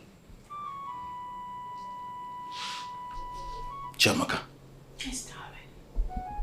I have very strong instincts, and I try as much as possible to obey my instincts. Something tells me that this suggested visit to a psychic is not appropriate.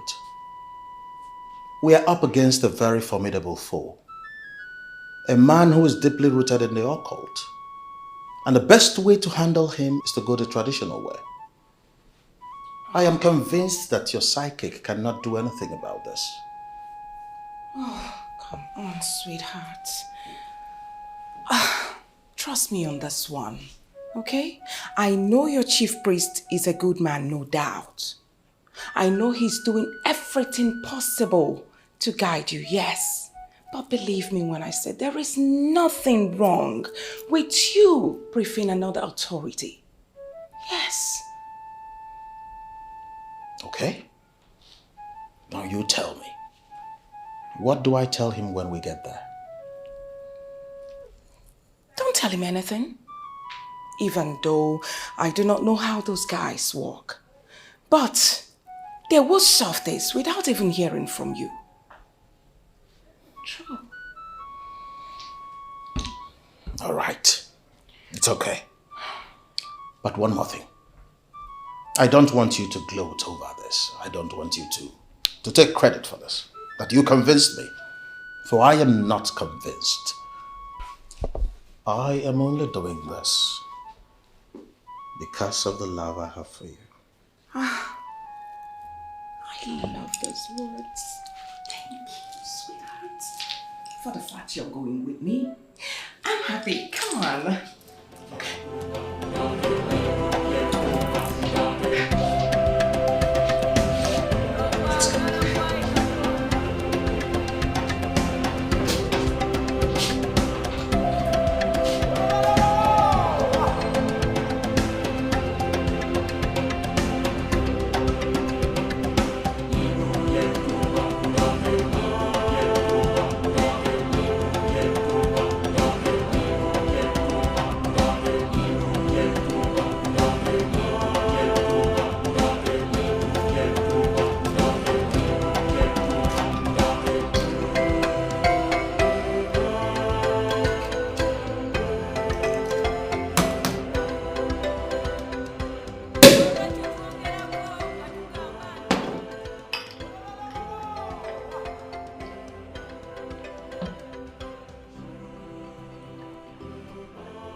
You know, I know you may not understand why I am this excited. They are going to catch that idiot. And then they are going to kill him. They will cut his remains into pieces of meat and feed the hungry crocodiles. I keep forgetting that you are deaf and dumb anyway. But I am indeed very excited because my enemies are going down one by one. Hey, drink up, go, mommy.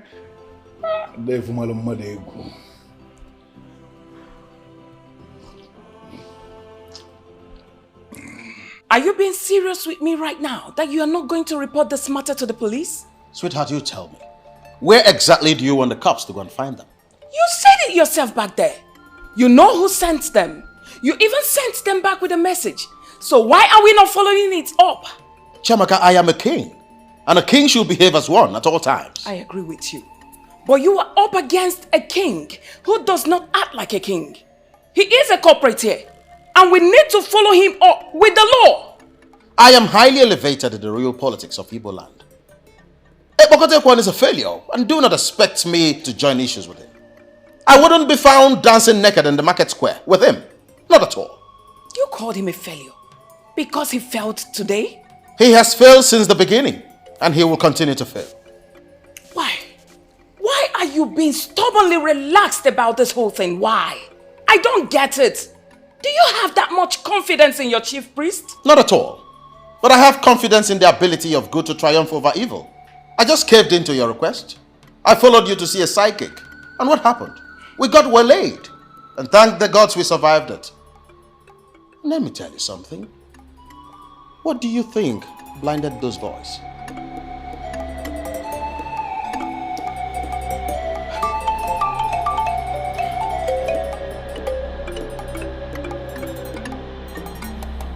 What did I just hear you say?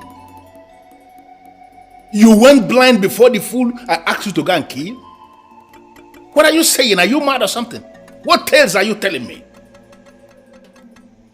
Okay, what happened now? You can see. Now that he's no longer there, you can see. You know what? Get off my phone. I said, get off my phone!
You are doing.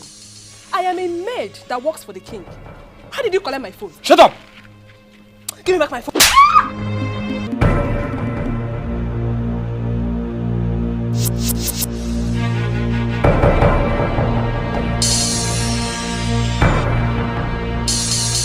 You are the cook in the palace, aren't you? I am. Good. From now henceforth, you have become my sister. How? I don't even know you. You are supposed to be saying okay. Okay. Good. As we are stepping out of here right now, you tell anyone who cares to know that I am your elder brother and that I've insisted on following you to the palace today to see where you actually walk. How is that even going to be possible? They know my family. Okay. There is always a family member they do not know. And I am that family member they do not know. As we speak right now, your parents have been kidnapped. Shh. And any attempt from you and my mission to the palace today fails, they will die.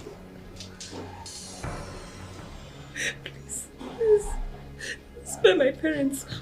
I'll do whatever you want.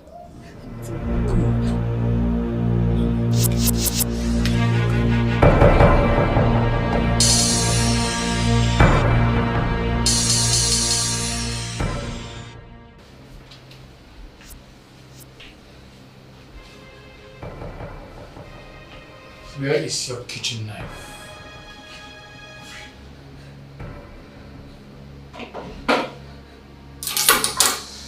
That is what I have. I am going to the sitting room to murder that fool and possibly his wife. Don't play the hero. Please. If you raise any alarm and I get arrested, my boys that are holding your family, kill them. Please. Spare my parents, please. If you raise any alarm when I get arrested. Remain here. Don't move. Say nothing. Do nothing.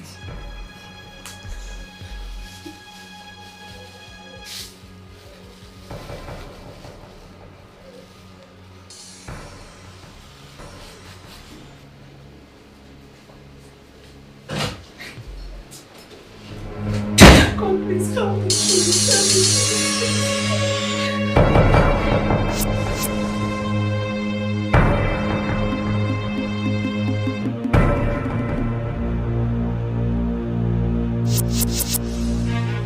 Who are you and what are you doing here?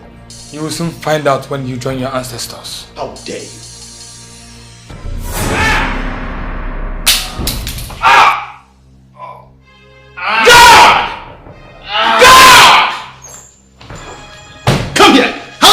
Just infiltrate my palace. Ijoma said it's our brother. Her brother? Where is she? Ijoma? Is it true? Is he your brother? Talk to me. Is it true? I'm talking to you. Hey, come back. Don't pursue him. Leave him alone.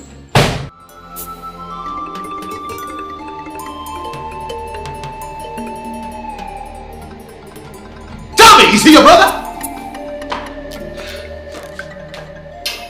Honey, what is going on here? And who was the person I saw through the window running off the gate like that? A criminal. What? There was an attempt on my life. Criminal? You know what? I want to concentrate. I want to be left alone. You go, leave.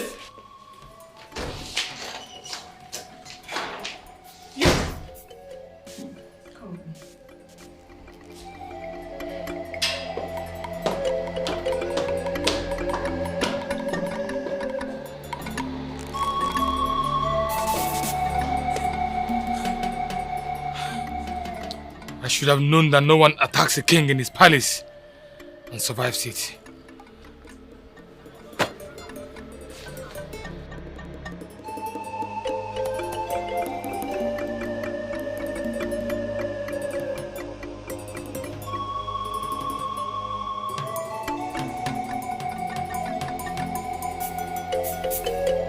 Your Highness, I didn't have a choice. He said they have already kidnapped my parents and that they will kill them if I didn't let him into the palace. He forced me here and he seized my phone, so I was unable to do anything. Please, I'm sorry, Your Highness, please. I'm sorry. I'm sorry.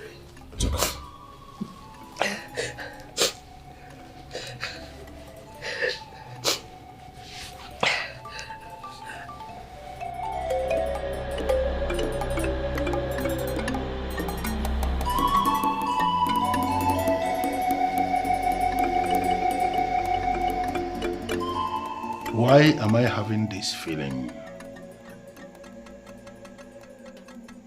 Why do I have this wrong signal? His mission is to penetrate that palace, stab that useless king with a poisoned knife, and leave him to decay in 30 minutes. Why does it appear to me as if he failed? Why does it appear to me that the useless king is still alive? What is going on? I just had a conversation with your parents. They're at home. Nobody kidnapped them. They are fine. Your Highness, I'm sorry, he deceived me. It's okay. I understand exactly what happened.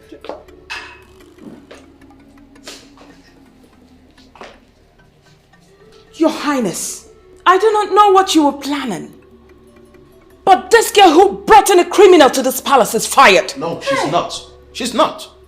Get back to work.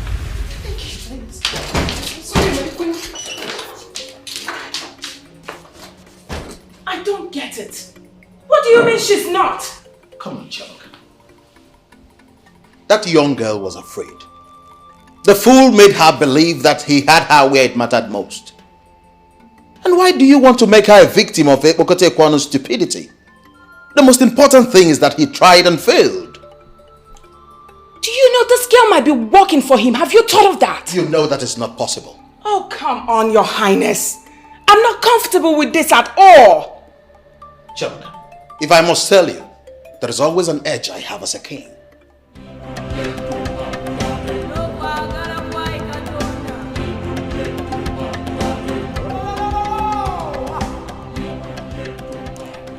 Are you still on this? You are not doing bad in business. Why not let this evil king go? I am afraid, Mother, I cannot. Each time I close my eyes to sleep, I see prominent ancestors staring at me as a failure. You are not a failure. And who are these ancestors that make you feel this way? The ancestors of my family. They are directing me to the priest. Which priest? The priest of Idu, Ogbuefi Okadige. Since the police cannot do anything about this, I am sure he can. You are really going to descend this low, to the level of this evil king, to go diabolic just because of a piece of land? Ikenna. Visiting the priest is not going diabolical, Mother. It's to seek for solution. I am sure something positive is going to come out of it. Trust me, Mother. Don't take this visit to mean that we have become friends or any of sort. I am a well-known Christian, and nothing will change that. I just want to know what your plans are. Ebokote Ekwonu has tried several times to kill my husband. The reason I'm here, Wefi, is, will you just sit and wait till he succeeds?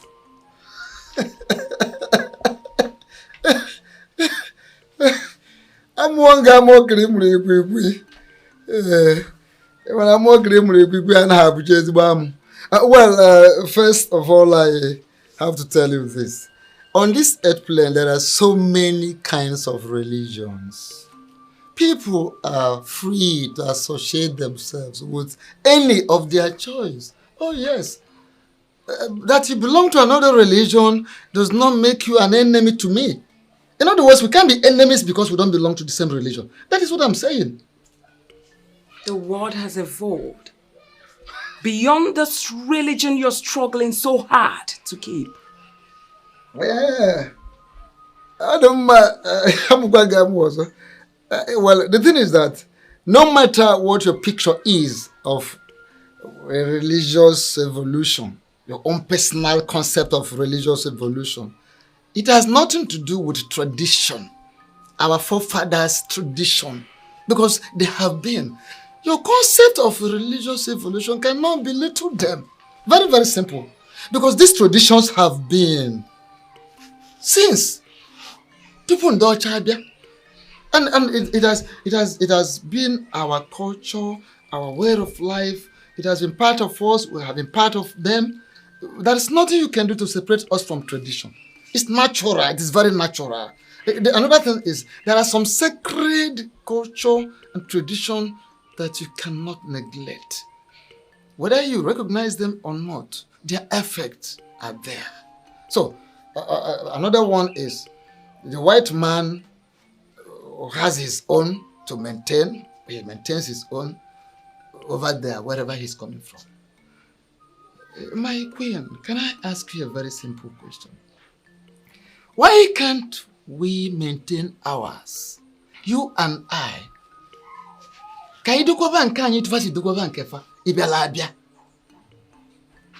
need an assurance from you that the veiled man will not succeed in his quest to silence my husband.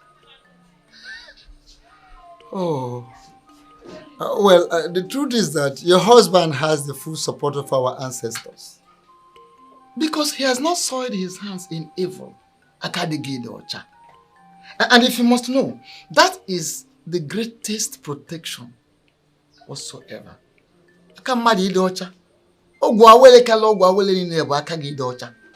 Of course, your husband has his hands clean.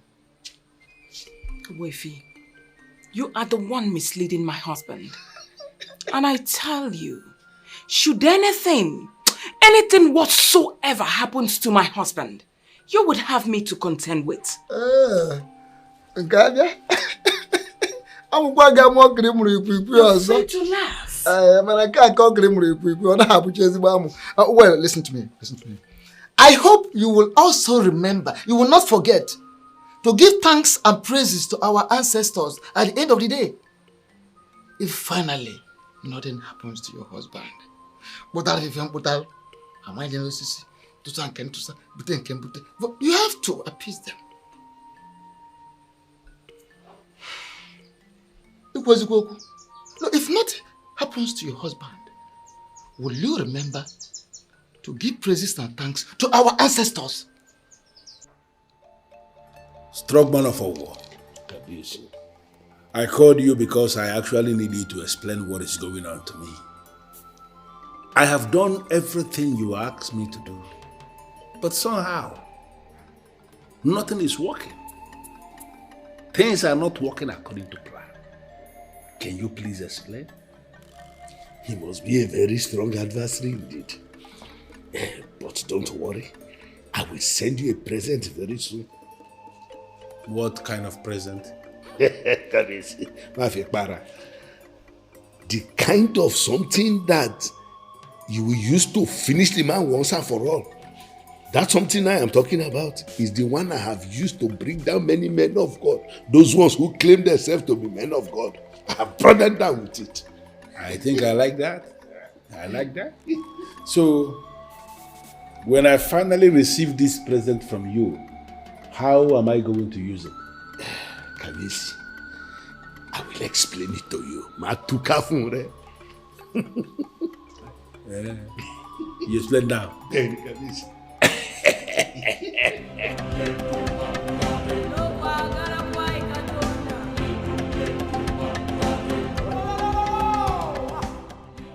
Ikenna, in this era that increasing number of our young men seek justice, where justice seems to be perverted, it gladdens my heart seeing young men like you seek for justice the natural way. I came to you because I have lost interest in the so-called judicial process. Where haven't I gone to? Which office of authority haven't I been to? I have been to the police to make this report. I even went straight into the area commander's office to make this report. But nothing happened. It is obvious that they are all scared of him. Ikenna, do you want to go faster than the gods of Idu? No. Which brings me to why I am here. I want you to guide me. I want you to tell me exactly what I should do. Yes, it is true that he has enormous powers. But is he more powerful than the gods? Now you're talking. Now you're talking. Ekpokote Ikono is a man up against the gods. But I tell you what, they will sort him out at their own time. Do not interfere. You don't understand. I have not come to interfere. Ubwefi, that man crippled me as a man. He took one thing that mattered most to my family, our ancestral land. Like I said, I have reported to all the authorities I know, but nothing seemed to happen. That is why I've come.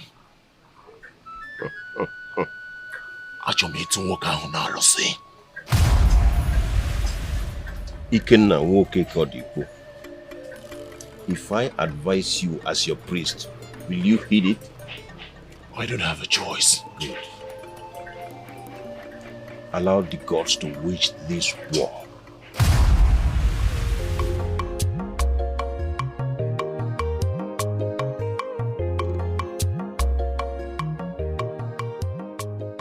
Today is the day he promised me. The day he will send me the effigy to kill that fool that tampers with my peace. Why is the parcel not here already?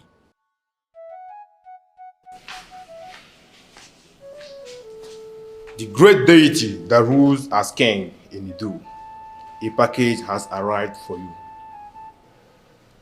Is it from a war? Yes, Your Majesty. You may leave.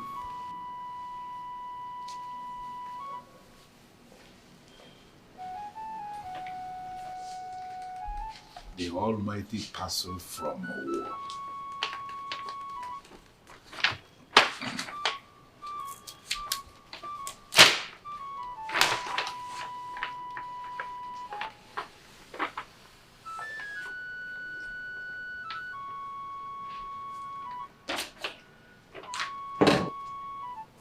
The great effigy from a war. Look at the fool. The fool who has decided to tamper with my peace. Today is your end.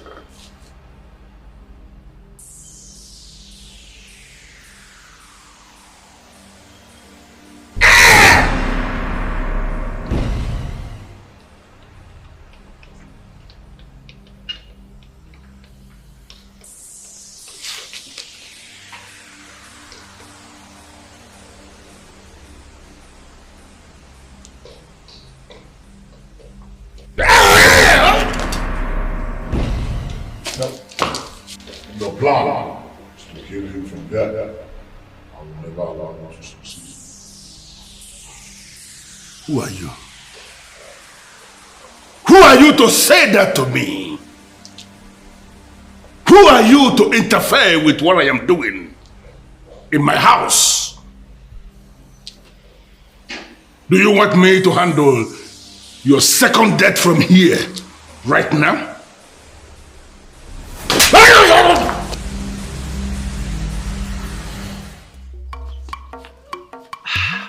Son, you've not told me about your meeting with the priest. The priest opened my eyes, and I am ready to wait on the gods to handle this. Just a meeting with the priest. It totally changed your psyche. You not talk about the gods? Pardon me, mother. I am just overexcited. So what exactly did he say? He said a lot, mother. But most importantly, like you rightly advised, I will forget about Eze Kwokote. I will leave him to the gods to handle. Oh, I am so excited. This is good. Wait until you hear the rest. You will be super excited. This meeting was very nice.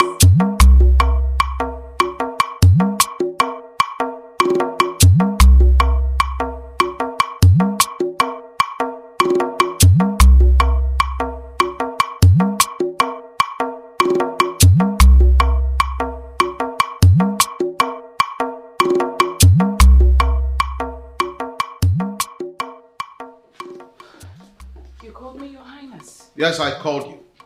Chiamaka, why will you hire another cook when we have a competent cook in the palace? Oh, that's because Ujunwa is the one I want now. Are you out of your mind? No. Since you stubbornly refused to fire Ijoma, I decided to employ Ujunwa at least to keep an eye on her. Chiamaka, give me one reason you trust this Uju. Oh, simple. She's not Ijoma. She is not Ijoma. And what if you end up regretting it after eating her food? Well, we will simply ask her to assist Ijoma. I do not trust this Ijoma of a girl anymore.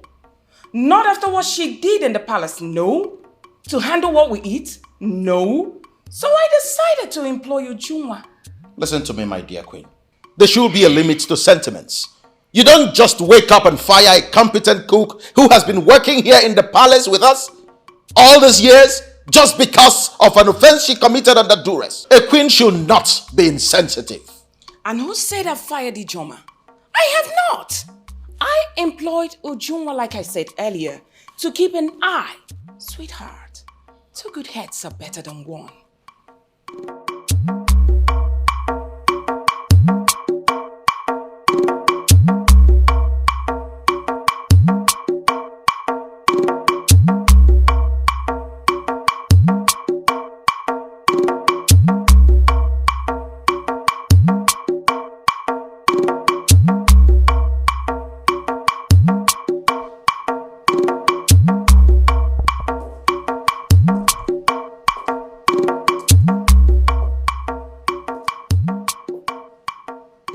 Lousy king of Omobolo.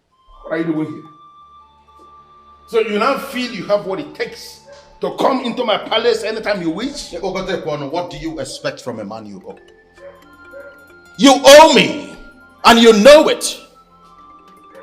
Even the sons of history attest to the fact that you owe me. Hey, you shut up. Shut up, you riffraff king of Omobolo people. I owe you nothing. You owe me! You owe me, Okote Kwano, and you must pay back! Listen to me. This is going to be my last courtesy visit to you. The next time we see eye to eye, it must be within the confines of a court of law. Court of law? And who is that fool you are going to engage as a lawyer to represent you in a case involving me? No, who is that fool that will sit in judgment as a judge in a case involving the masquerade of Idu in a court of law? I tell you something. Stop, you braggart. The charm that will eventually kill the charmer will be different from the one he prepared. The masquerade that everyone fears was also decorated by people close to it. And I put it to you today that you have come face to face with a different brand of masquerade entirely. I am not one of those masquerades that people decorate. You are standing face to face with the deadly masquerade of Idu. I am that masquerade who decorates himself. And for coming here today to voice this unthinkable thing, standing before me to speak in parables, I am telling you right here, right now, that the sickness that ultimately killed the elephant actually started from the stomach. I am not here for your empty threats. I wish you were tumbling their head, because you are not a good man. One more thing. By the time you eventually decide to sign those documents transferring ownership of Onwe to me, endeavor to write my name in capital letters.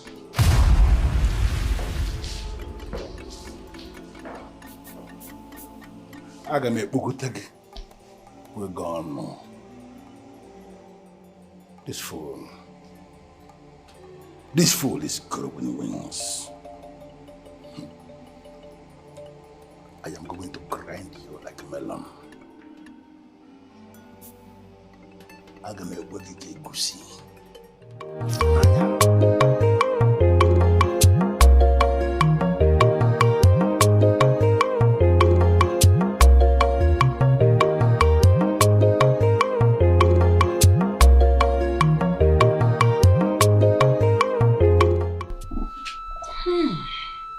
Smells nice.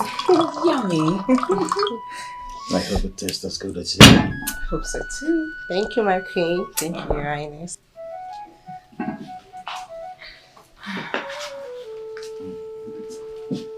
You really had to ask her to cook food? Yes, honey. It's her first day. How else are we supposed to be sure that she's fit for the job? Does that mean that IJ is not going to cook again? Oh, I never said so. I just kept Uju there to keep an eye on her. You like it? Sweet. Oh. You win. I will always win. Okay.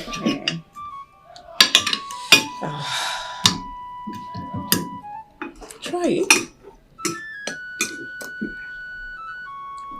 Delicious. I told you. I like it.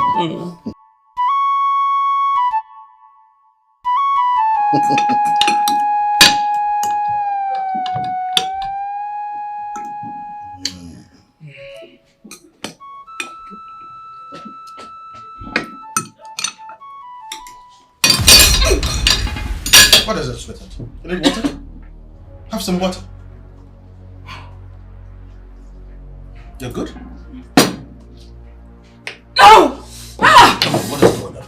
Ah! Ah! What is it? Your stomach? Yes. My stomach. Are you, Your Highness?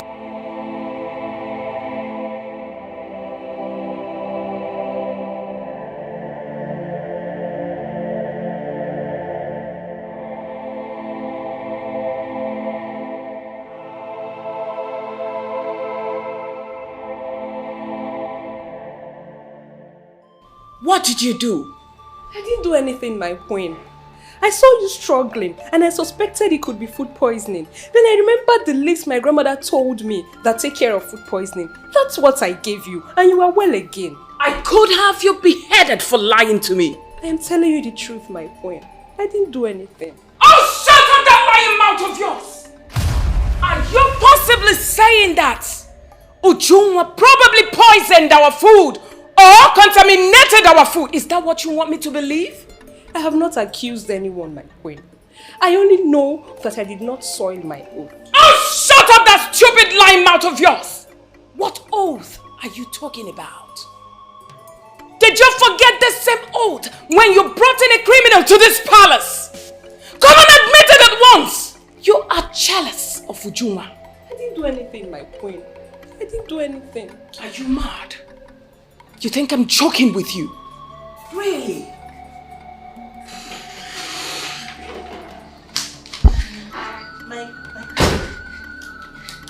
You sent for me.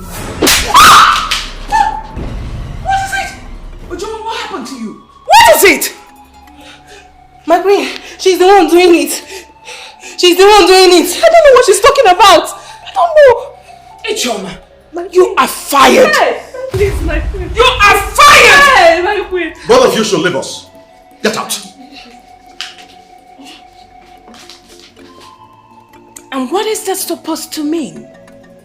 Are you trying to overrule my decision again by saying she's not fired? Chiamaka, when a woman is fortunate enough to become a queen, she must rise above sentiments at all times. You wallow in sentiments and it beats my imagination. And oftentimes I sit to wonder if this is really you or you're just doing this to spite me. Excuse me? Sweetheart, you talk to me harshly because of that thing?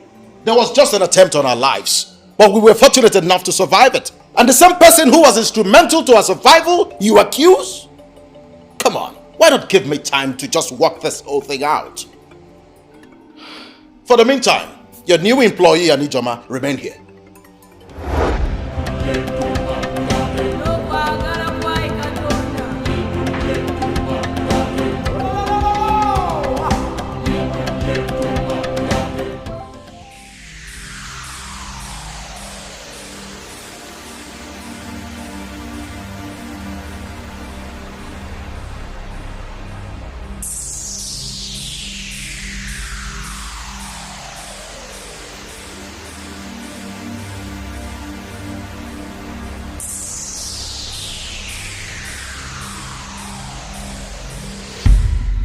Your Majesty, I am a mafia, remember? I have seen it all. I do not need a pep talk to deal with someone like the fool you described. I can tell you that I know him now. Oh yes, I do. I am happy to hear that. And thank you for accepting to carry out this enormous task for me. You're welcome. This is the zenith of sacrifice, and I will forever be indebted to you. Your Majesty, this is payback time. I mean, remember how you saved my life back then in Ireland? And I told myself that even if it will warrant me passing through the eye of a needle just to pay you back, that I will do the needful. I will do everything within my power. I am absolutely grateful. Yes, Your Majesty. Oh, that reminds me, you said you have additional brief for me. What is it? Yes. There is a certain box you must locate. That box contains the box of the dreaded masquerades. It might look fetish, ugly, not glamorous, but you mustn't be deterred. That box is the summation of Epokote Ekwono. You must go for it. And if you succeed, then we have succeeded in getting him. Your Majesty, let us hope the deaf and dumb prank works. Eze Ibe Abuche II. Once I am in, I am in. I mastered this game from the lords of the game, and I can tell you categorically that I will not fail a good man like you. I trust you. Thank you. I know what you can do. Thank you. But I swear by the gods of the land of Omobolo that if you succeed in doing this for me, I will make you the chairman of the mining corporation that will spring up in Antview. It's an assurance. Your Majesty, I'm flattered. Inasmuch as you owe me nothing, I will not reject this one. I will take it. Your Majesty.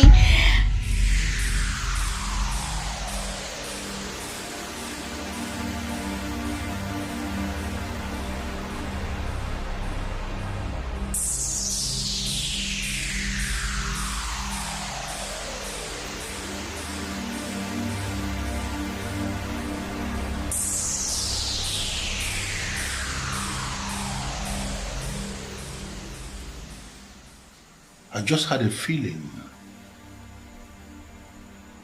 that this deaf and the dumb woman is up to something.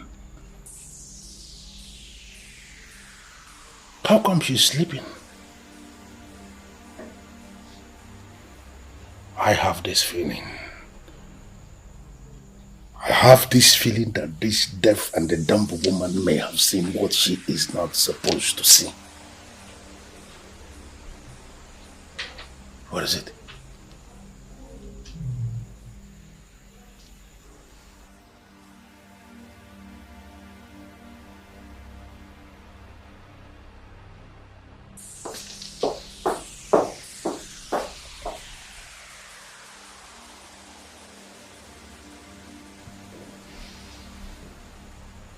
You haven't seen anything yet.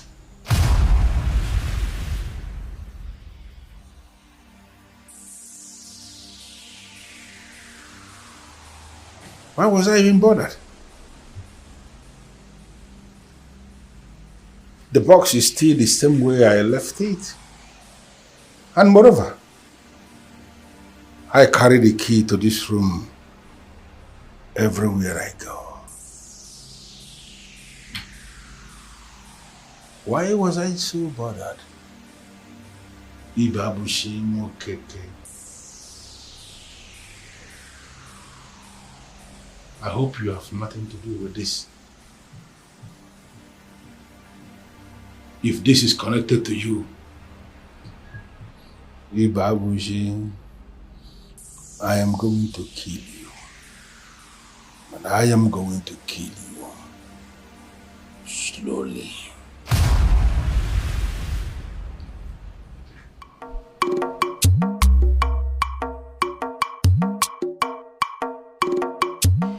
Why are you yelling at me? I did everything just right. Oh, spare me the cock and bull story. You miserable daughter of a cow. You did everything right. And the fool is still alive? How is that possible? Give me more time, my king. I will increase the quantity. Hey, shut up. Daughter of a cow. Do not just increase the quantity. I want you to pour everything. Use everything immediately. Use everything. Using everything, we leave a trace when they die. Listen. Do exactly what I have told you. That fool who is forcing me to vomit what I already swallowed does not deserve to live. Pour everything. Let him die immediately. And those who can trace, they should trace everything to me. I am equal to everything. Idiot. Why will he call me daughter of a cow? Hey! You are speaking?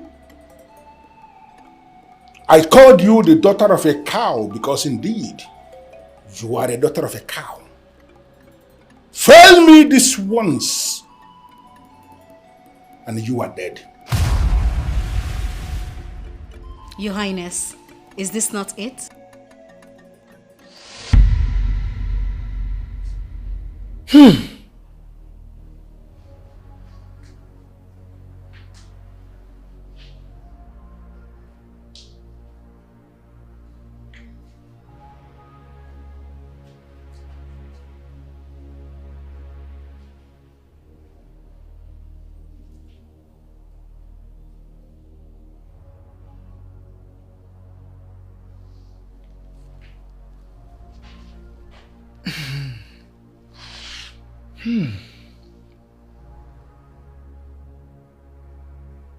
A deaf and dumb woman will make Eze Bukotekwan vulnerable. He has been looking for one all these years. And the moment he finds one, he will get married to her. Eze, send one to him. If she succeeds in settling with him as a wife, she would discover the box. That box that contains the box of the dreaded masquerade.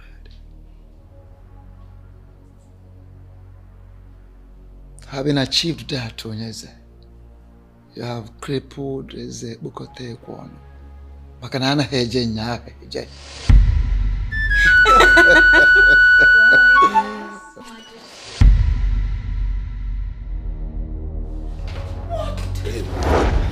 Your Majesty.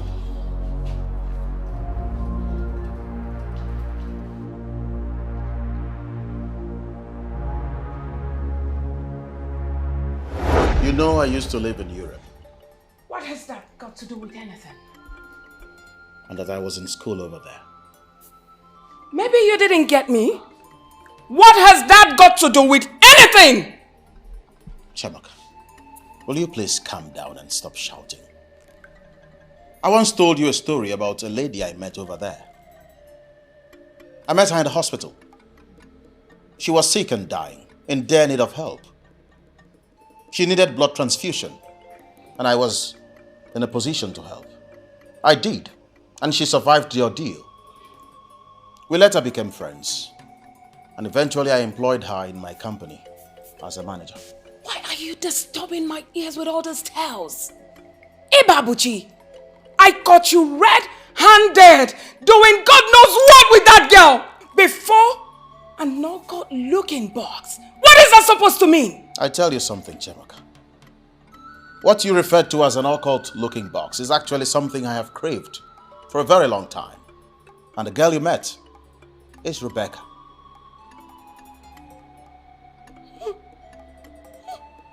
What an insult.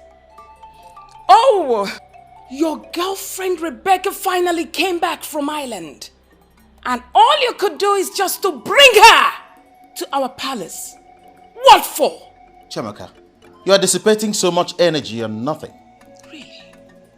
I want you to calm down and hear me out. There is nothing romantic going on between Rebecca and I. I brought her in to do a job. And as we speak, Bukotekwan has been crippled. I was so excited, carried away by her achievement. That was the reason for the hug. Explain what you mean by she finally helped you. And what do you mean by Bukotekwan is crippled? You need not worry, my dear. It's a long story, okay? I'll tell you something. Right now, I am in the mood to hold you in my arms. Come on.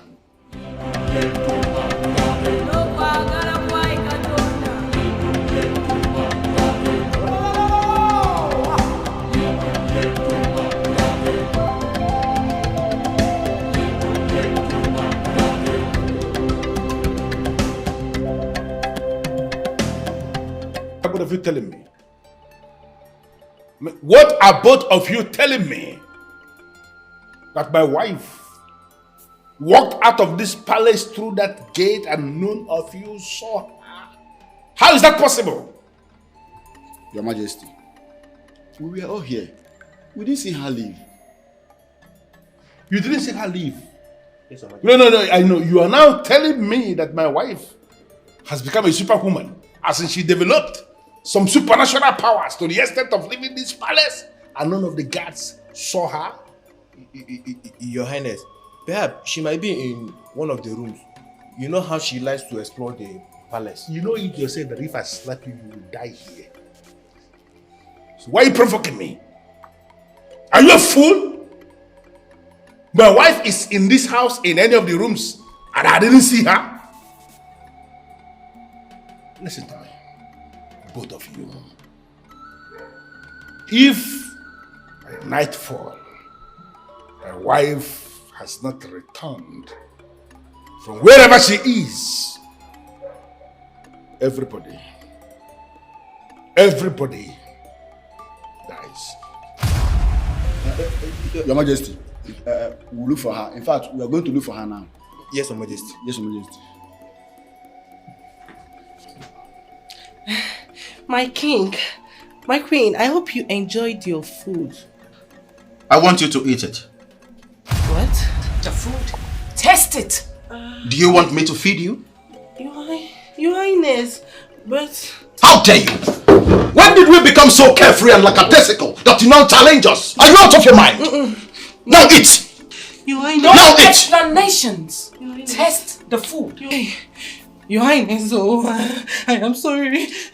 He made me do it. Let me guess. Ebokote Kwano, right? I had no choice, Your Highness.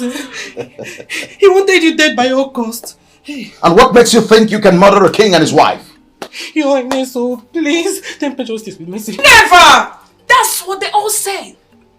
Guards! Guards! Yes, Your Highness. Come here. Now pick this idiot up and hand her over to the police. But make sure you beat her up before you do that. Please, get out! Please. What timidity! Little imp. Oh! Epokote one of things. He could infiltrate our household and we wouldn't know about it. Well, he has failed once again because I am several steps ahead of him. Why do you keep saying that? You still haven't been able to figure that out? What? He has a deaf and dumb woman as a wife. That woman is Rebecca. Rebecca? She has been missing since yesterday. Your Majesty, I still keep you in high reverence. But I want to ask, did you have a quarrel with her that later metamorphosed you throwing a fist on her and then she now decided to...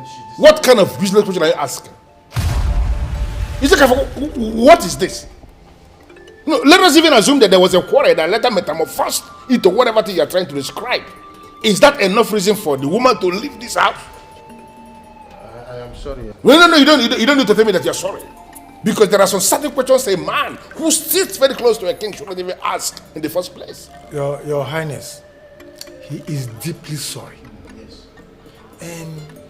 Mana, I want to ask Your Highness, with all due respect, have you reported this case to the police? Another dumb question. What is going on?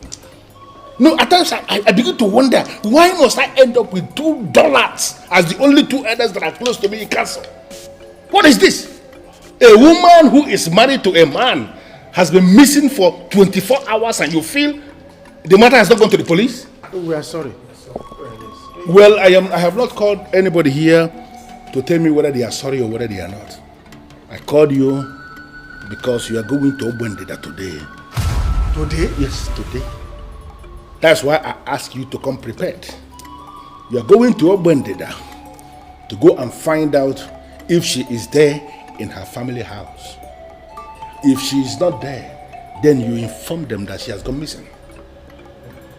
Your Majesty, if I may ask, won't our journey to Obwendeda cause a very big war between you and the people of Ogbendida, because it is something. Yes. Your Majesty. You see, the people of Ogbendida, they might think you have a hand in the appearance or disappearance of their daughter, and they will start accusing you. Ishiewakwe, let that be my headache. They know me.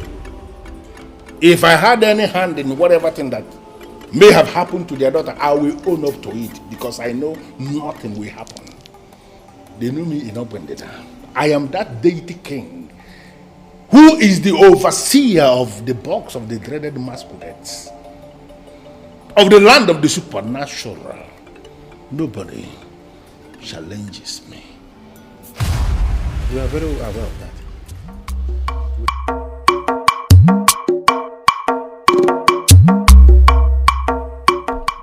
Hey, this place looks deserted. Yes, it does. Look at the environment.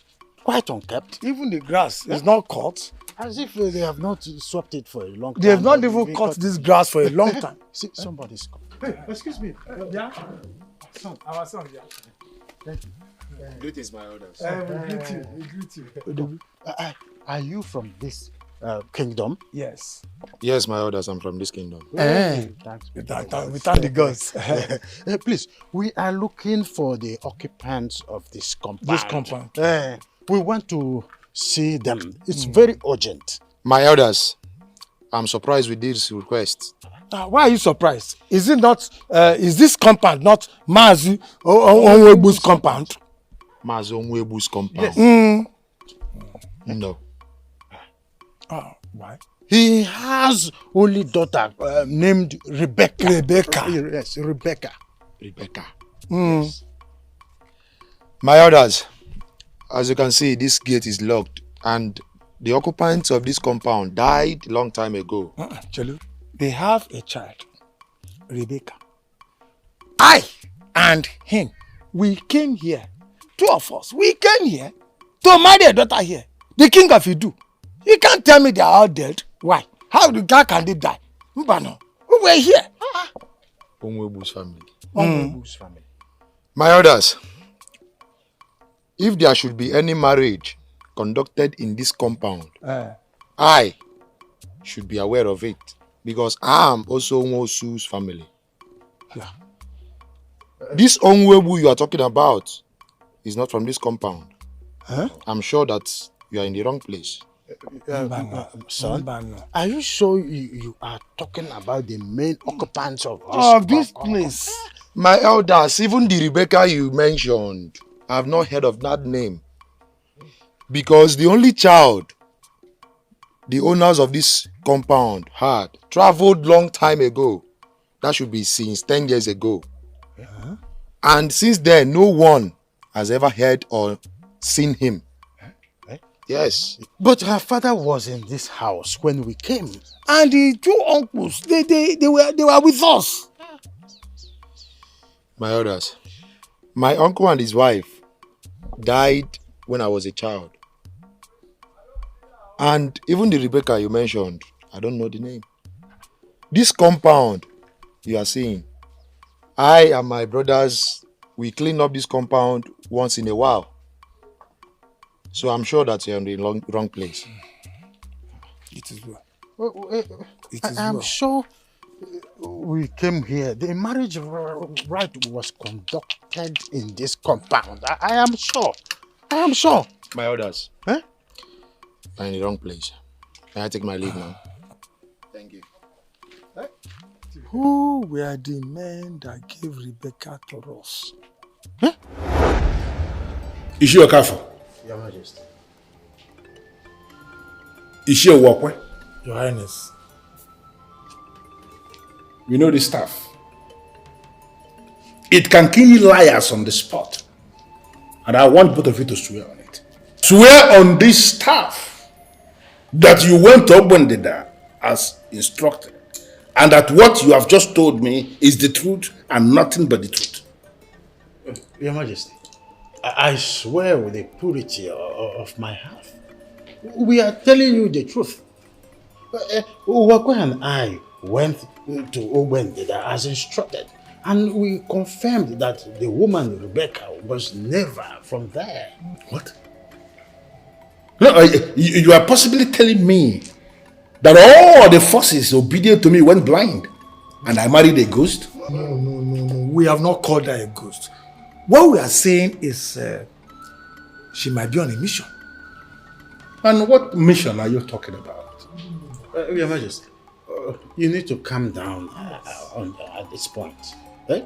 Because we need to brood together and find out where things went wrong. Yes. Eh? Of course, we need to ask questions. Who told you about that woman, Rebecca, in the first place? Eh? Could it be that something happened in between and we didn't know it before we could say a word? She became our queen, or what? These are the questions we need to ask. And you know, both of you, leave me alone. I will say, yes, Your Majesty. Let it not be what I am thinking. Rebecca, let it not be what I am thinking. Because I am going to find you no matter where you are hiding. And I am going to kill you. Slowly.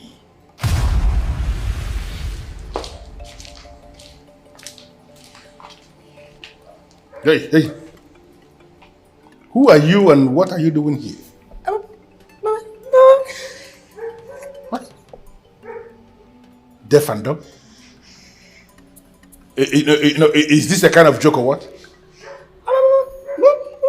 Hey! Get out. Listen, get out. Hey. Go back to Ezi Babushi. That fool, that lousy son of Okoye. Go back to him and tell him that you came rather too late.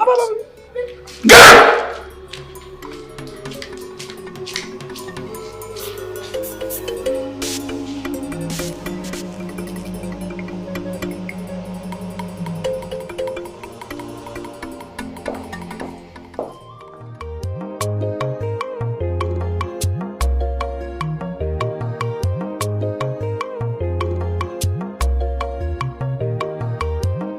You are the first visitor coming before my throne this morning, and you're not willing to sit? Ibabushi, do you really think you are wise? I know what I know, and I do what is right. It is now left for people who watch me to decide if I am wise or unwise. I don't know how you came to find out of my need for a deaf and a dumb wife. But I want you to understand something. That the deaf and the dumb woman you sent to my palace towards the end of business yesterday came rather too late. I already have a deaf and a dumb wife. Really? That's interesting. And this wife of yours, where is she at the moment? Excuse me? I mean this deaf and dumb wife that you speak of. Where is she? In my palace, of course. Oh, I see. Of course, she is in my palace. Where else were you thinking she will be? Are you sure? What do you mean by am I sure? Listen, Ibabushi, I don't know the game you are playing, but I came to warn you. I came to warn you to be very careful and stop trying. Stop provoking me. Stop making efforts to have Onuyeland back. You cannot. Onuye belongs to me and it will remain my property until the end of time. Your Highness, I am ready to go. What? Hello, Your Highness. How are you?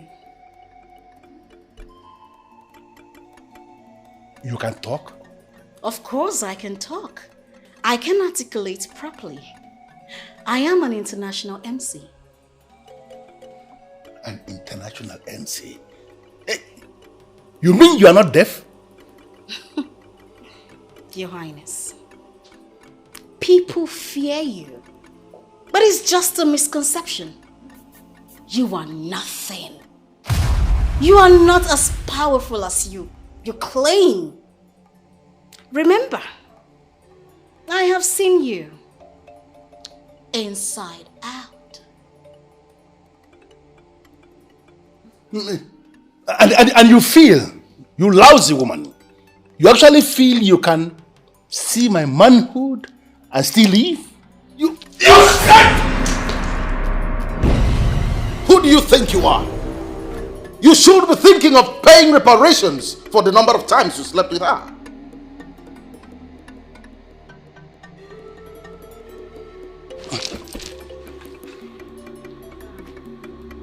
Both of you.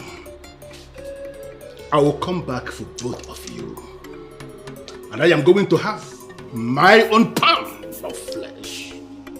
Come for you and my own time.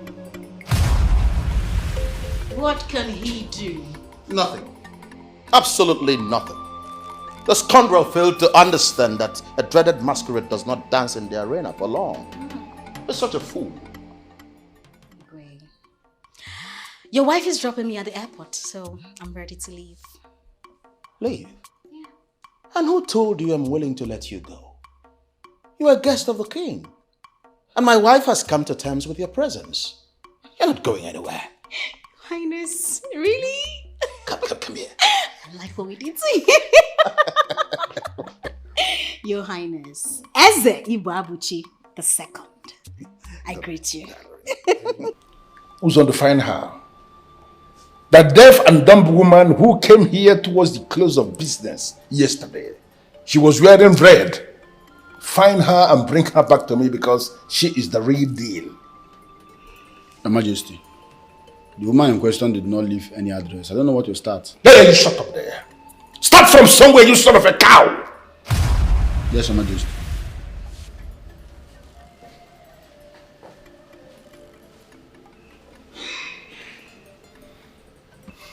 Why didn't I see this coming? How come? I had no feeling at all.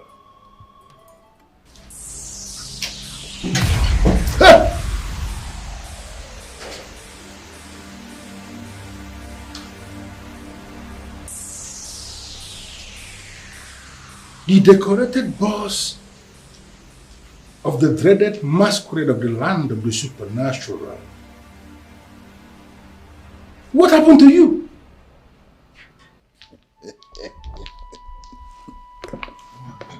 Your Highness, you have never been this excited in a very long time. Can we know what achievement we've recorded as a people? We have achieved something very significant.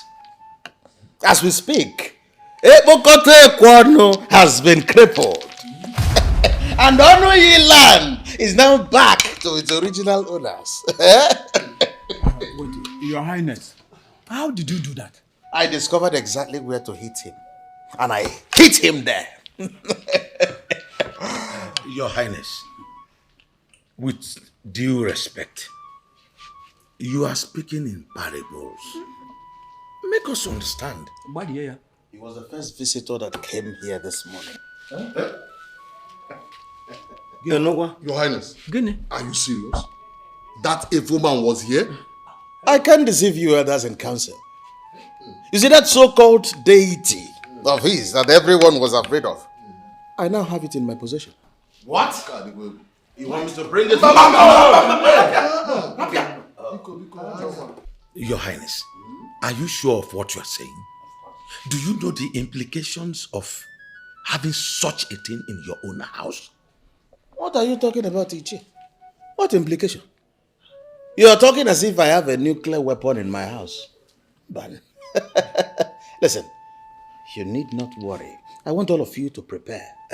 Get ready. Because very soon we will roll out the drums. Yeah. We will celebrate in Umobolo. Because something good has happened. I think he has lost his mind. I believe he's high on something. You are right if you say so. Maybe the fight with Eze Pokota Ekwonu has driven him to any of these banned substances. Like you rightly said.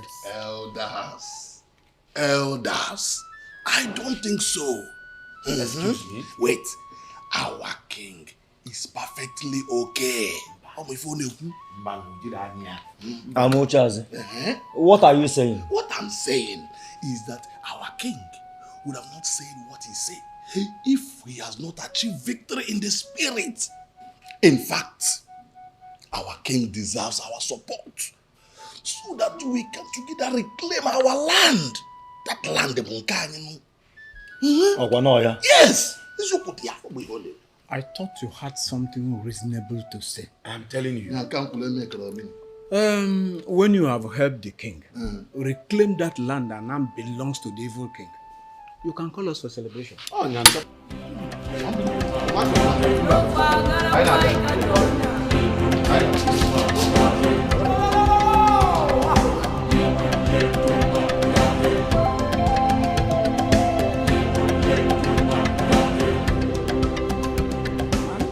Open it, is all yours.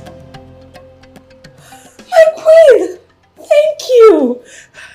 I hope you like it. It's really nothing. It's something! And I love it. Thank you. Ijeoma, ever since I employed you in this palace to work for me, you've been an amazing person. A wonderful girl you are. It's quite unfortunate I was unable to see all these qualities in you. And I'm sorry. Oh, my queen. I still have you to thank for my continued presence in this palace. If you really wanted me gone, I since would have been gone. Thank you. It's all right. You are not just a good cook, but you also have words of wisdom to deliver each day. And I'm proud of you. I will personally ensure you get married to a noble man that will treat you like a queen. Oh, thank you, my queen. God bless you. Come on. Bless you too. Come on. Kiss me. Kiss me. It's okay.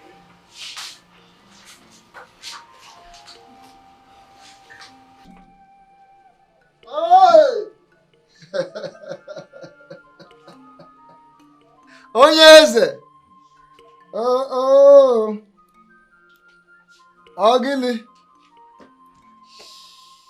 Anya kara aka na-eri ngwụrọ. Asị na ihe ji ọkpa amachie ya ọnụ. Ụkwarụ oge ya ọ daa. Aka mara nzọ ọnụ ha nwunye nke nga were na ajụ ekpenta na-eme ka emejọ ọbụrụ agwa. Asị oji ọkwụ ya jika chita na jan ha rie enu.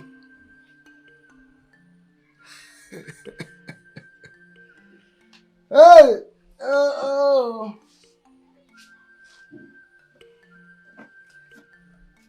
Nke anyị ma ga ihe ekwu, nke anyị ama na ihe ekwu.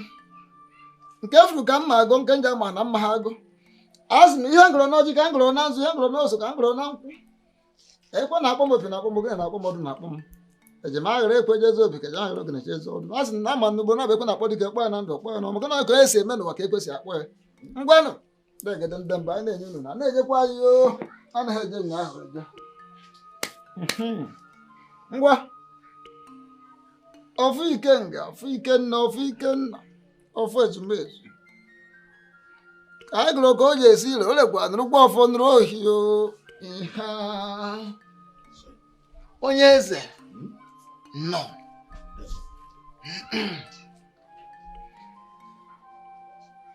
The decorated box of dreaded masquerades of the land of supernatural. You have found it. Ifugia.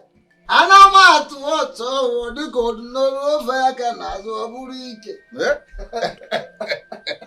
Onye eze. There was something you told me, and you were very specific. You told me that if I can get hold of this box, which you told me is a summation of Ebogote Kwano's powers, that I have crippled him. Am I correct? You are very correct. Makana, this box is the summary of what makes Eze Ebogote Kwano refer to himself as the deity king. Now watch. As the days go by, you will come to understand the power of what you have done. Hey!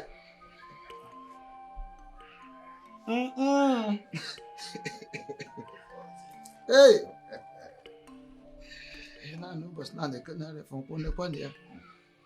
As you do, I will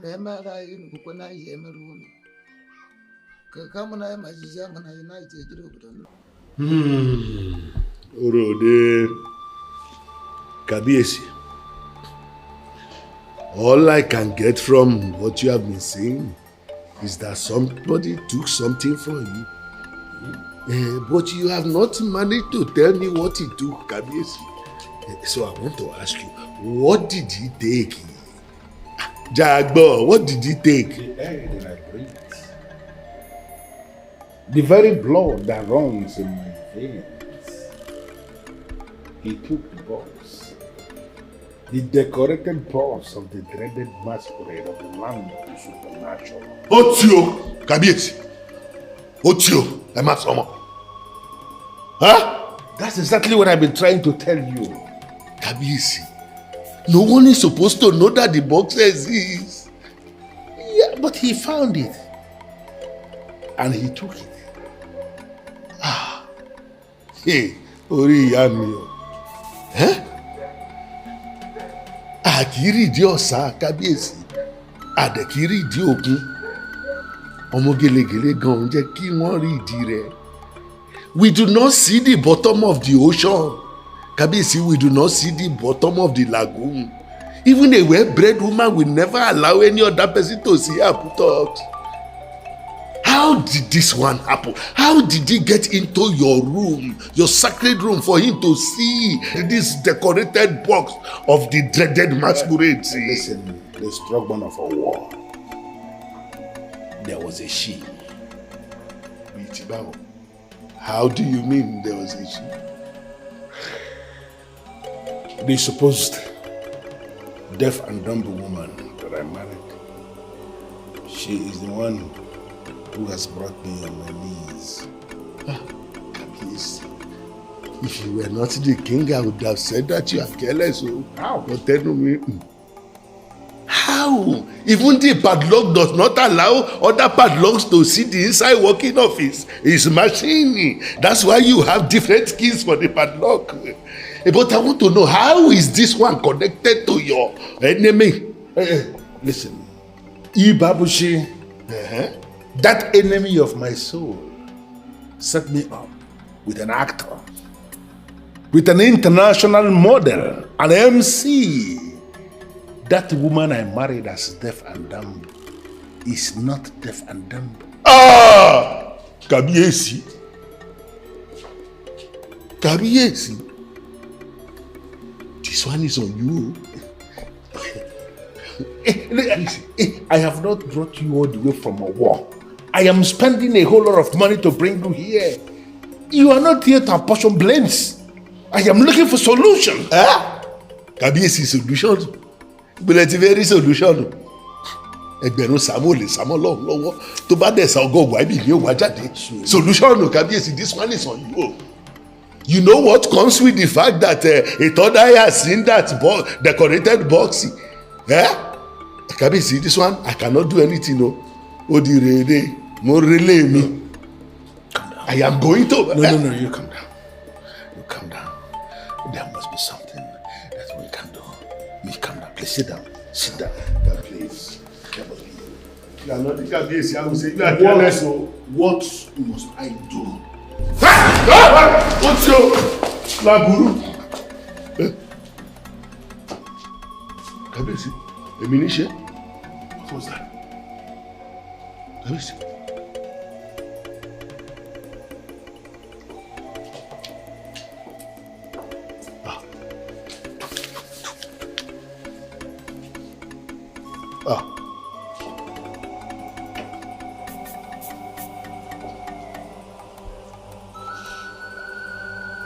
I don't know what it is, but there is something right in this very portion of this seat where I have always been sitting.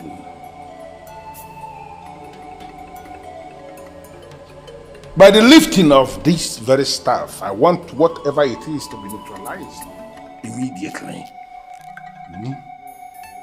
I'm valuing Willie Bobo. Mara Simongo.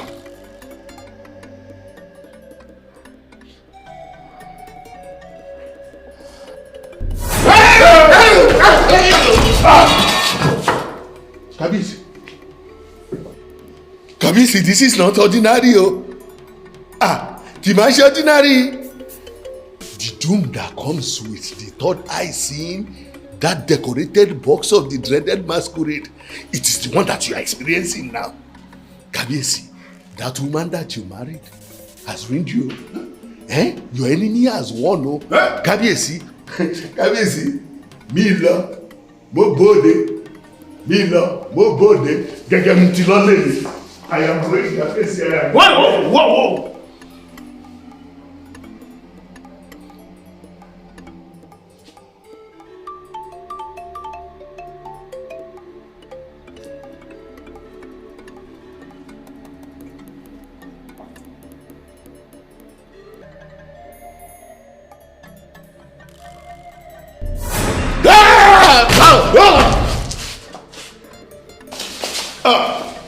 Otio,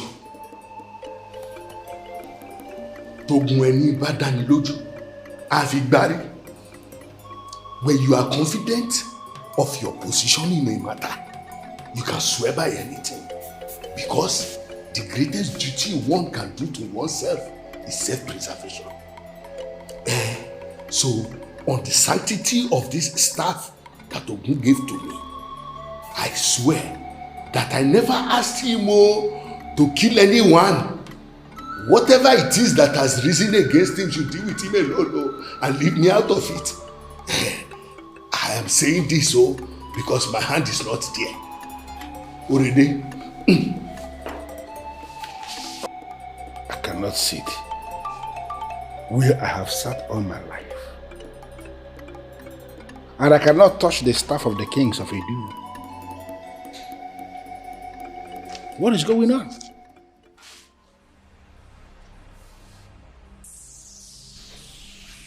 You are supposed to be dead. Are you not? I did nothing to warrant the punishment you gave me. You killed me for nothing. Do you think you deserve to live? I can feel the weight of your anger. And I know you've come to kill me. But please, let me talk with him. Ijemma, my beautiful wife. I can't believe you have come to save me. You know I have really missed you. After you killed me, rest in peace, son.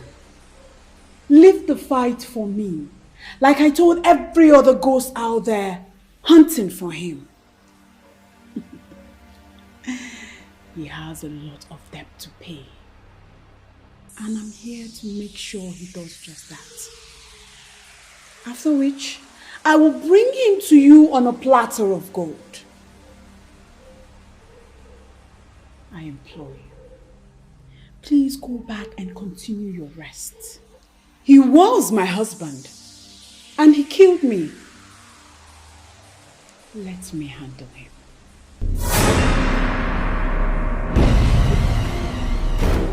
What just happened here now? I have spent the better part of the day warding off every other person that you've killed that are coming for you. Whose vengeful spirits are after you? Your cup is full, and every other person have risen from their graves. What price do you think you can pay? Hey, be very, very careful. I am still the king of Edu. I am still the deadly masquerade of Edu who decorates himself. I can kill at the slightest provocation. So you have to be very careful what you say before me, before I handle your second death right here, right now. If you believe you are the king, lift the staff of kings and sit on the throne. Wait a minute, Ijama. Are you confirming to me that you are the brain behind this? No, are you the one doing all this? You had a chance of having me as yours, but you killed me to suppress the truth that you are a demon, never qualified to rule any people. I will come back when I must come back. And if I come back and still find you perpetuating yourself as king of Edu, I will kill you myself. And I your corpse to experience a decent burial.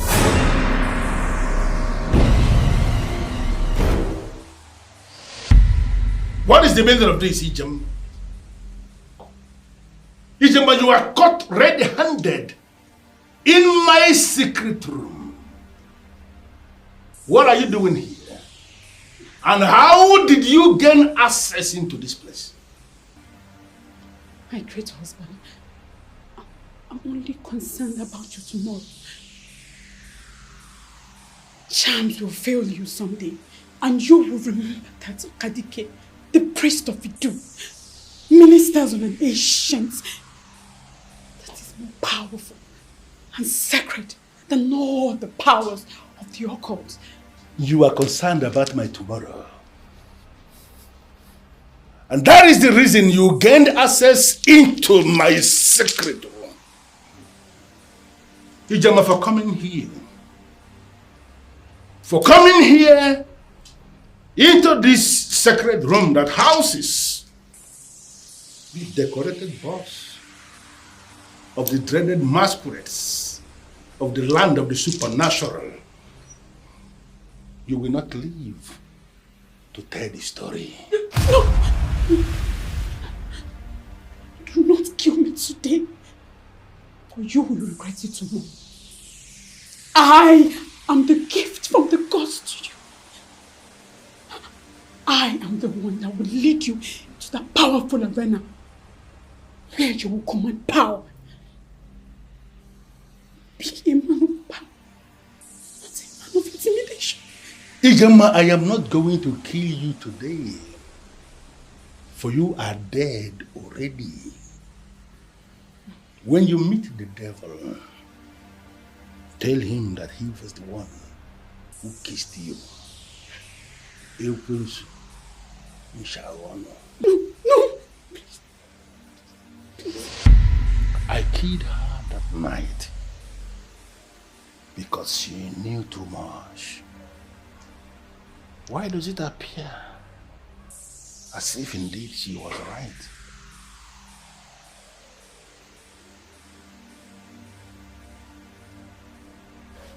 I humble myself before the great deity that rules as human. May you live forever. This here is the staff of the kings of Antview. I want you to lift it and place it back in its original position. Huh? My king, that's the staff of the kings of Idu. I'm not permitted to touch it. My presence permits you. I am the king of Idu, and this is the staff of the kings of Idu. And I said, lift it up and place it back in its original position. Right now.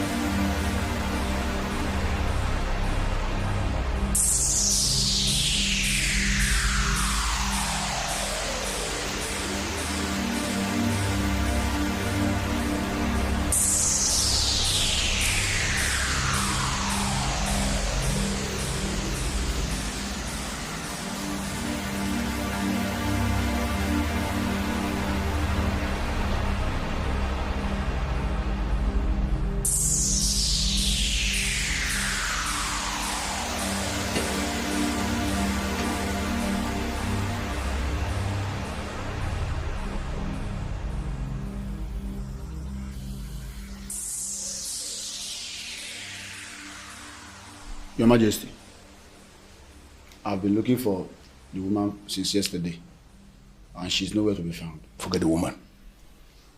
The woman is overtaken by events. I want you to go to the house of Ogbuefi Ukadike, the priest of Idu. Tell him that I said he should see me here immediately. As it pleases you, Your Majesty.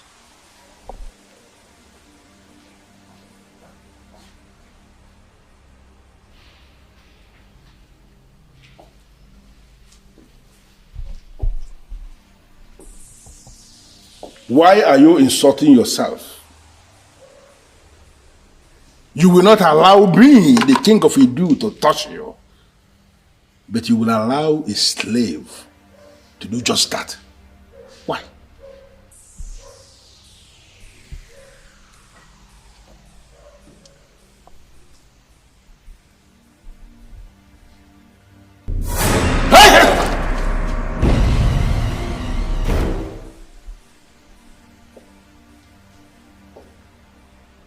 What's your problem? Why are you provoking me? Do you want me to set you ablaze? Stop this nonsense. I am the king of Idu, and I have the right to touch the staff of the kings of Idu.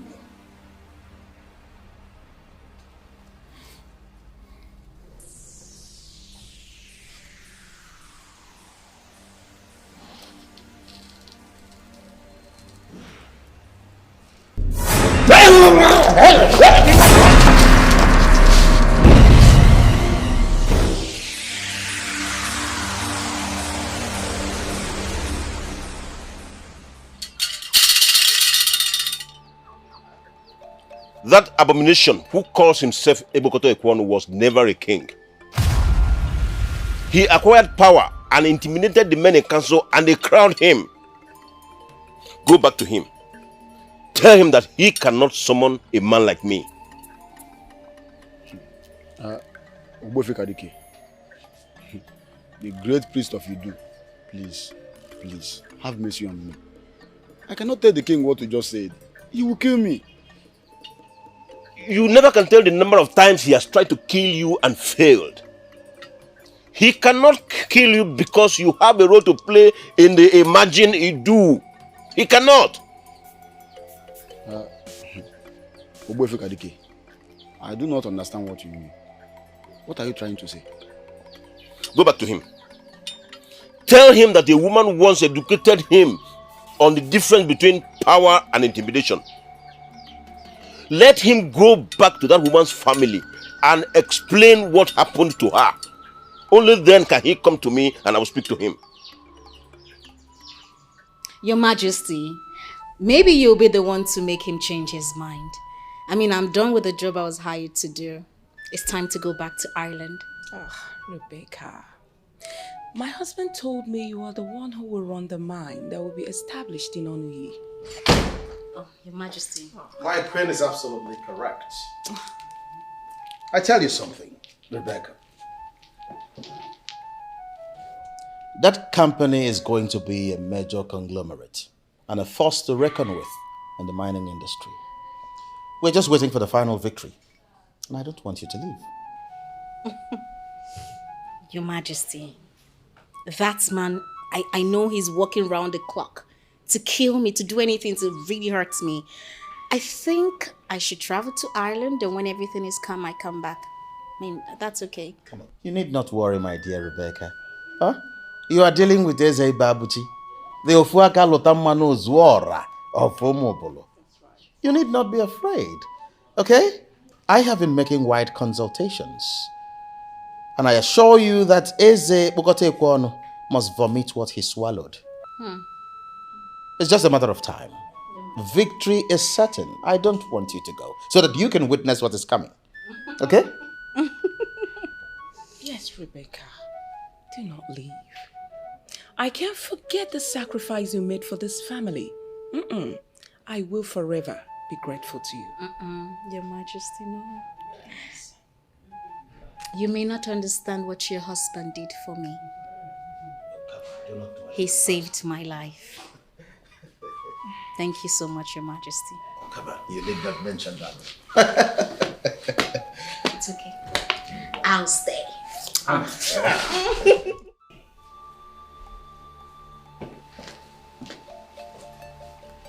Your Majesty, why are you not on your seat?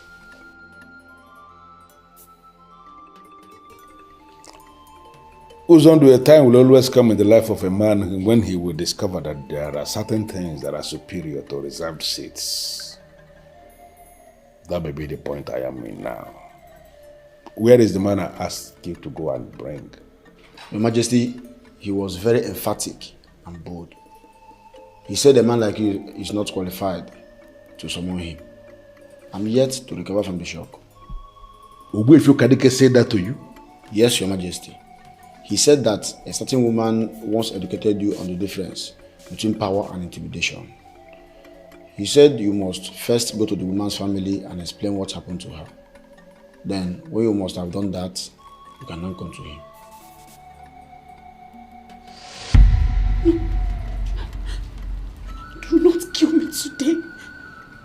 You will regret it tomorrow.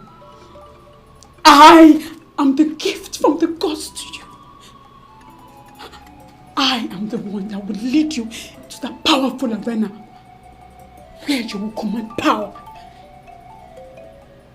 Be a man of power, not a man of intimidation. Power and intimidation. Could she be the one? Your Majesty, do you know her? You know what? I want to be left alone. Just go. Find something to do. I will send for you when I need you. But in the meantime, call me the head of the maidens. Your Majesty, I'm the only one here. They are all gone. I didn't hear you say that. What did you say? That is what happened, Your Majesty. They called me and said that the late queen appeared and asked them to run out of the palace or she will kill them. So I'm the only one here. If I leave now, you will be the only one here.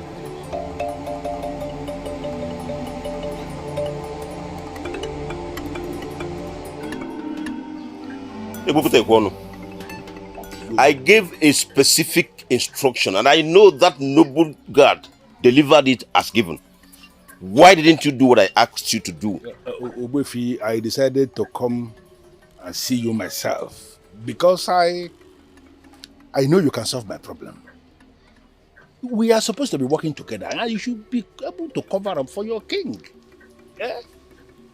If I should go to Ijema's family and open up on what happened to Ijema, you know it yourself that I am going to lose the throne. But there was never a time you had the throne. What? Yes. You've always been a pretender and the gods purposely allowed it so you can fool yourself to the extreme. Because they wanted the next king to come of age. He will be crowned and there's nothing you can do about it. Hey. Wait, I want to understand this thing. You are telling me that you are planning to crown another king in Edo, where I am king already? Who is the person? Good question. Good question. Someone chosen by the gods. Someone who will lead in the cleansing that is coming to Edo. Someone who will not take things that do not belong to him. Someone who has the fear of Chukwu. He will be crowned eventually. But he will still remain relevant in the imagined Edo. What kind of useless relevance are you trying to place me in? I am already a king. I don't understand what you're talking about. Listen, we can solve this problem. I apologize that I have undermined you all these years that I reigned as king. I want us to start making amends. Because you are the chief priest and I am the king. We should be working together so that if there is anything that comes out, then we will be able to share it.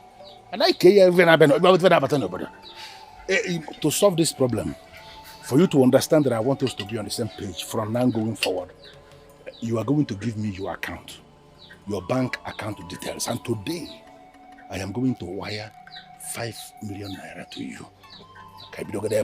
Hajewuna tede, Hajewuna tede. Whatagwo mede tamgrede, ta no biede na. Whatagwo mede tamgrede, ta no biede na. Good money, not a day. You may as well offer me your blood in a basin. It won't move me. It won't. The gods have finally risen up against you, and there's nothing anyone can do about it. Go to the family of Ijema. Explain to them what happened to their daughter. If they decide to forgive you, if you want to compensate or console them with your money, it's not my business. For me, I don't need that money. I don't need your money. Not now, not ever. 5 million naira. Yes. What? How dare you? How dare you lift the staff of the kings of Edo from his original place? You sort of a cow. Who asked you to bring it here? Your Majesty, you asked me to lift it earlier in the day. And so what? So when you left, the late queen appeared to me and asked me to take it to the chief priest. Never. She is talking nonsense. You see why she died? Have you seen why she died? Even when she died, she's still causing confusion. This is the staff of the kings of Idu. Property of the kings. It has nothing to do with this man here. This man here is the priest. He has no business whatsoever with this staff. Now I order you to take it back to the palace now before I kill you here. Move! A man whose chi has deserted, a man who has lost the protection of his chi, cannot order around that man whose chi is following. And what do you mean by that? Ubefu Kadike.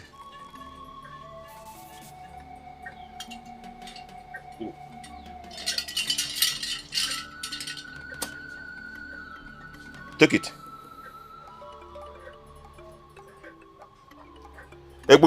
Take it.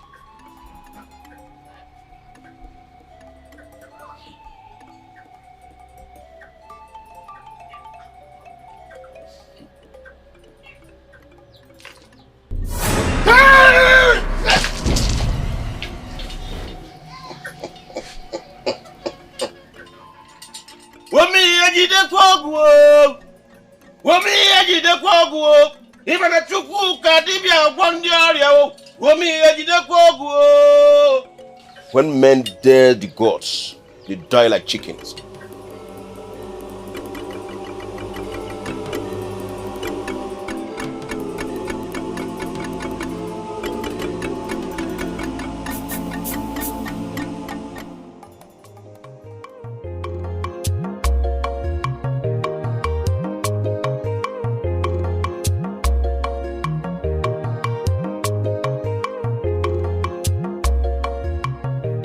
I am not supposed to be happy that a fellow man like me is dead.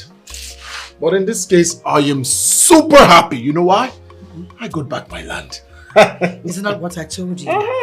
That God will never forsake his At all, at all. That he will answer at his own time.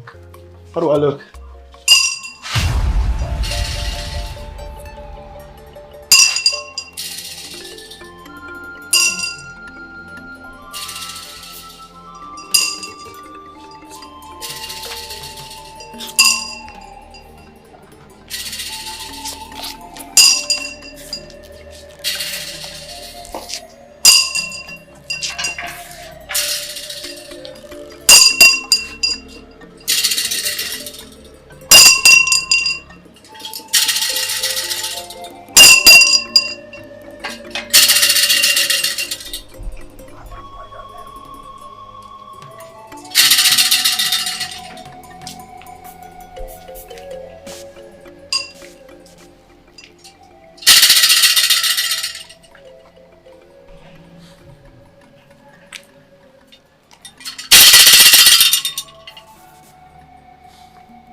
There is someone chosen by the gods. Someone who will lead the cleansing that is coming to Idu. Someone who will not take things that do not belong to him. Someone who has the fear of Chukwukika Biama in him.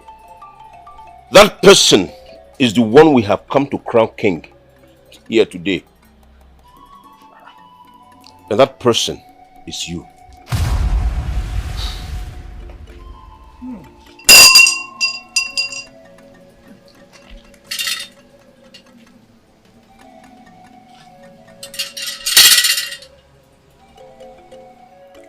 By the power vested in me as the chief priest of Idu,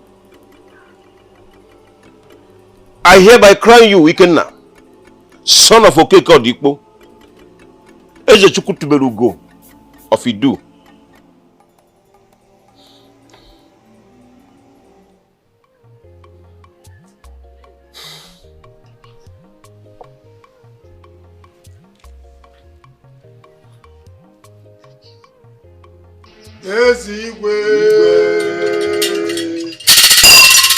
I am a very happy man. And as a matter of fact, my joy knows no bounds. The man who killed my father has finally kissed the dust. And that which he criminally took from us has been retrieved. Bam! Yes. Today we make a toast to victory and to resilience. And we use this to send a message across to the people that evil can never triumph over good. Yes. Yes.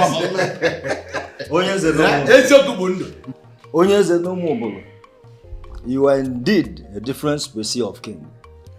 Your Highness, Odogo Kebo, Nalonya Makana, Ogibo Fuaka Lotaloma Zulora Ninono, Odogo Kebo. And for ensuring this victory, for challenging and winning that evil man that nearly crippled Omobolo and making us part of his kingdom, we hereby renew our hope in your ability to rule us. You will remain our king. Because we are convinced beyond all reasonable doubt that you are going to take us to greater glories. Your Highness. Cheers to success. Cheers to success. Your Highness. Everybody.